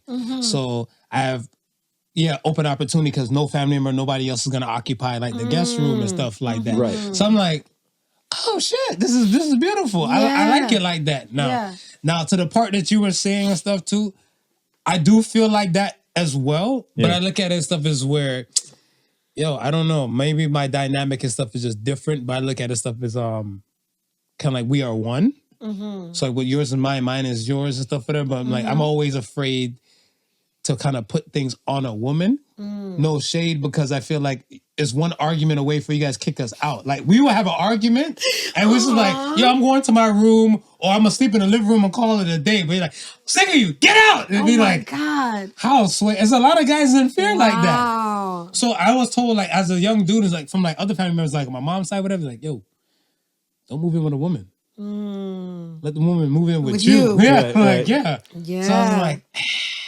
yeah, I get that. And to be honest with you, I've heard that so many times, and I've had friends that like I kicked his ass out, and I was like, I don't know if I could ever. Because they never mastered their femininity. Going back to that now, I've never done that, and I don't think I could ever do that. It's like somebody's, where you lay. I guess it comes back to what my upbringing as well, because we grew up in very deep poverty. And so I've seen people homeless. You know what I'm saying? I've seen what that does to people. I could never, even if we are not working out, it would never be get out. It would never be that. It would be, okay, it's hit not working out. Hit the couch, whatever. Okay. It's not working out. I don't know. We can still sleep in the same bed. It's all right. It's your bed. Okay. It's my bed. It's our bed. That's cool. But if we're not working out, we're just going to, let's figure out how we're going to separate. Like, let's figure out how we're going to do it, but do it in a way that you could live and I could live. You know what I'm saying? So that I'm not hurting you in your place of, comfort, I'd say. Fair. And you're not doing the same thing for me. You know what I'm saying? But that whole get out, like, that's just, I don't know. I think that's extreme. It happens more often than you think. Yes, it does. Yeah, it does. So maybe it's a masculine, feminine thing. I don't know. But I mean, when feel like in retrospect, when you're looking at it, like it does seem like that.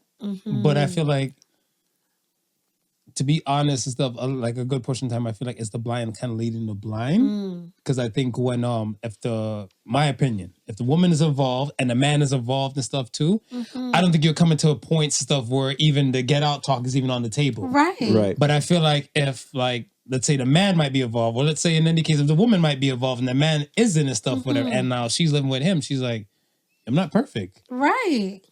So we have to talk it out. Yeah, so we'd be like, no, because I didn't do this, now you want to kick me out? And then even if it's vice versa, it's the same way and stuff, whatever, right? But then I think self, like the whole self aspect and stuff, be like, it's look, so huge. I'm good for myself and everything. Like, okay, we're not going to see eye to eye every day. Right. I know this.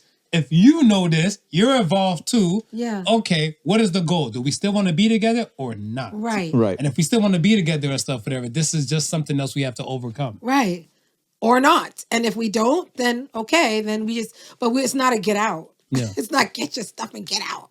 No. That's a Jordan Peele movie. Yeah, no, we're not trying to do that. Okay. Last question. Are you ready? I'm ready. Last question comes from Big Snail. Is marriage an outdated tradition? Is marriage? I'm gonna let you start, Smooth. Mm-mm. I'm gonna let you smart. Married man, talk to things. Yeah, because you're married, right? Is it an outdated tradition? I think it's the institution of marriage, how it's set up. I think that's outdated. Mm-hmm. I think they're gonna have What to part? just the whole it being so formal. Mm. You gotta go get licenses, this, that, and the third. Oh.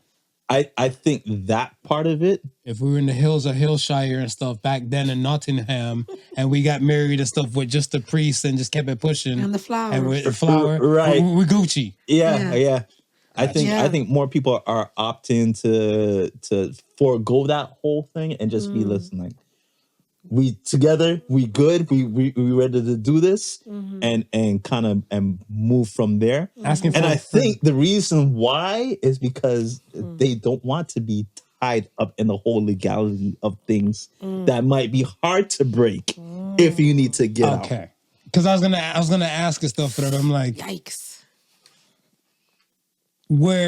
status means a lot to people today. Not everybody, but status, and we speak about status often on this show. Yeah.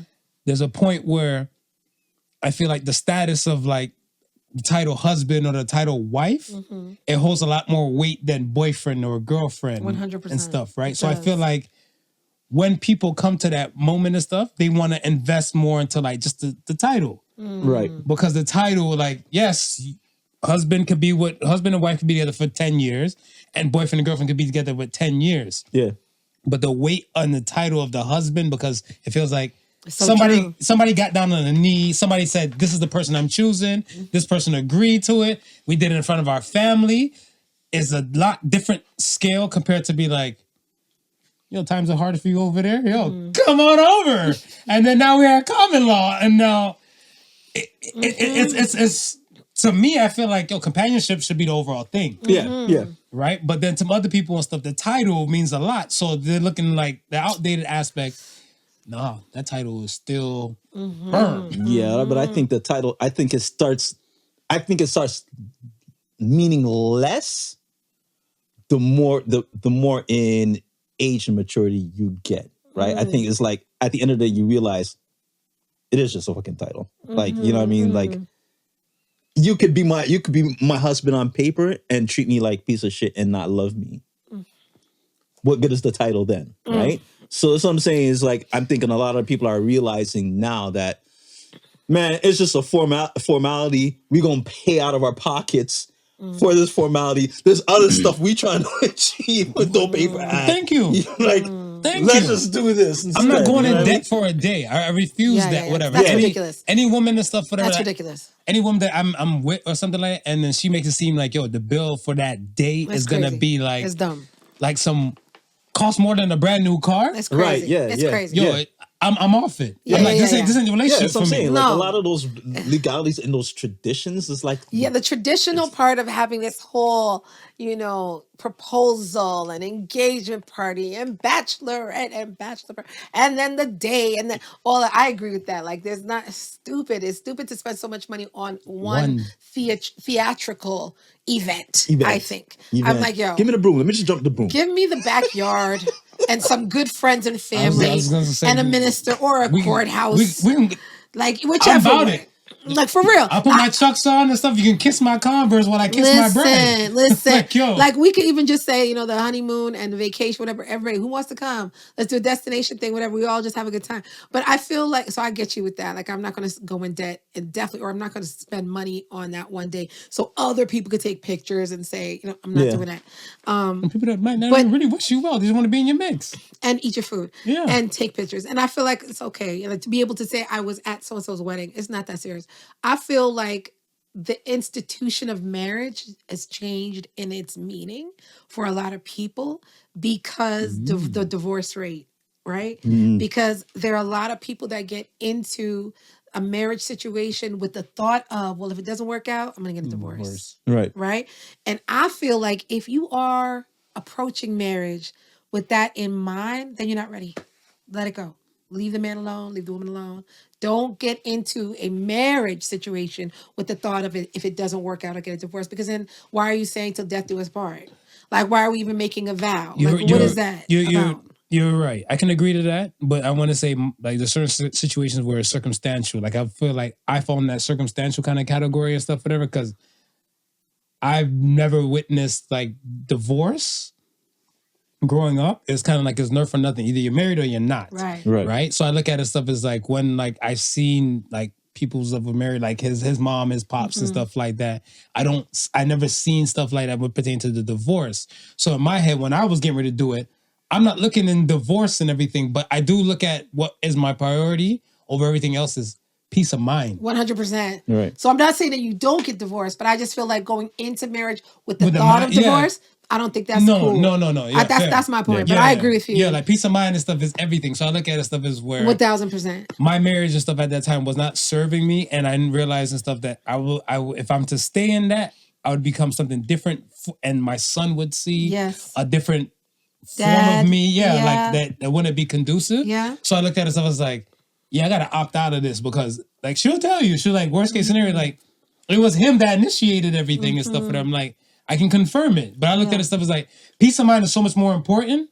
And I look at it stuff as like I didn't go in here like this, but I'm like, yo, the writing's on the wall. Yeah. We're not made to be and I agree with each other. And if it's supposed to be like that, it's supposed to be like that. And that's what it is. But I think that the reason why people don't look at marriage with the same value that we had years past is because of that. Is because divorce has played such a hurtful, damaging role that people, when they look at the marriage now, it's like, whew, let me see, let me think, like, you know, and then the whole common law thing is, I mean, it's just the same thing as marriage, because after I think a year or something like that, you know, you're still entitled to that person's livelihood, 50% of it. You can go to court and fight this, and it could be just as messy, right? Right. Yeah. So I feel like whether you are for traditional or for non-traditional, it still could be a situation where it's messy and a hot mess, right? So I think that regardless, I think the question being is it something that is kind of like done away with, marriage? I think that it depends on the person for sure, because like someone like myself, I still value marriage. And I agree with you. Like, I think that calling me your girl, saying that's my man or my boyfriend, whatever, that's one level. And then this is my husband. That's a completely different respect. I'm on a new level. Yeah. I'm on a new level. Yeah. And that's a totally, like, I could do this my man all day. That's wonderful. But my husband, different level. It's a different level of respect, a different level of commitment. It's just a different level altogether. So I think that there is still people out there that value. The status. I think that there is something to be said about being called a wife and being called a husband. And I just want to say this. So I don't think traditionally to those roles, like, you know, the wife should be doing this or the husband. I don't think traditionally we should hold on to those thoughts, because I think that every husband and every wife have to work out what their marriage is going to be for them. Right. So I don't think it's like, well, the husband's supposed to do this. He's got to take out the trash. He's got to be the breadwinner. I'm not into that. I don't think that's true. Out here dating. My thing and stuff is I'm a believer in goals over roles. Like the goal is like we're gonna eat. I don't give a damn who's cooking. Period. Whatever, right? Whoever cooks better. We gotta eat. Yeah, we gotta. Or whoever's home first. Yeah, if you're home first, get it popping. Yeah, if I'm home first, I'll get it popping. Right. Goals over roles. But then I've dated and I've been with women and stuff, and they'll be like, so you did more of the cooking when you were in a relationship? Oh my God. She didn't love you. Oh my God. because that. So now I'm going insecure and shit. Well, I wasn't stable minded and stuff. I was like, I cook 4 days out of the week, but I get off work at 4. She gets off at 11. So I start. Yeah. I was like, how about I just cook and eat some food? And then now I'm looking at something now, bringing that kind of dynamic into the relationship and stuff. Is like, you could cook before you dip off to work. She's like, yeah, but this baby, he's a handful of stuff, whatever. Yeah. And like at the time, I was looking like, yeah, you're right. Oh my gosh. I'm fucked up.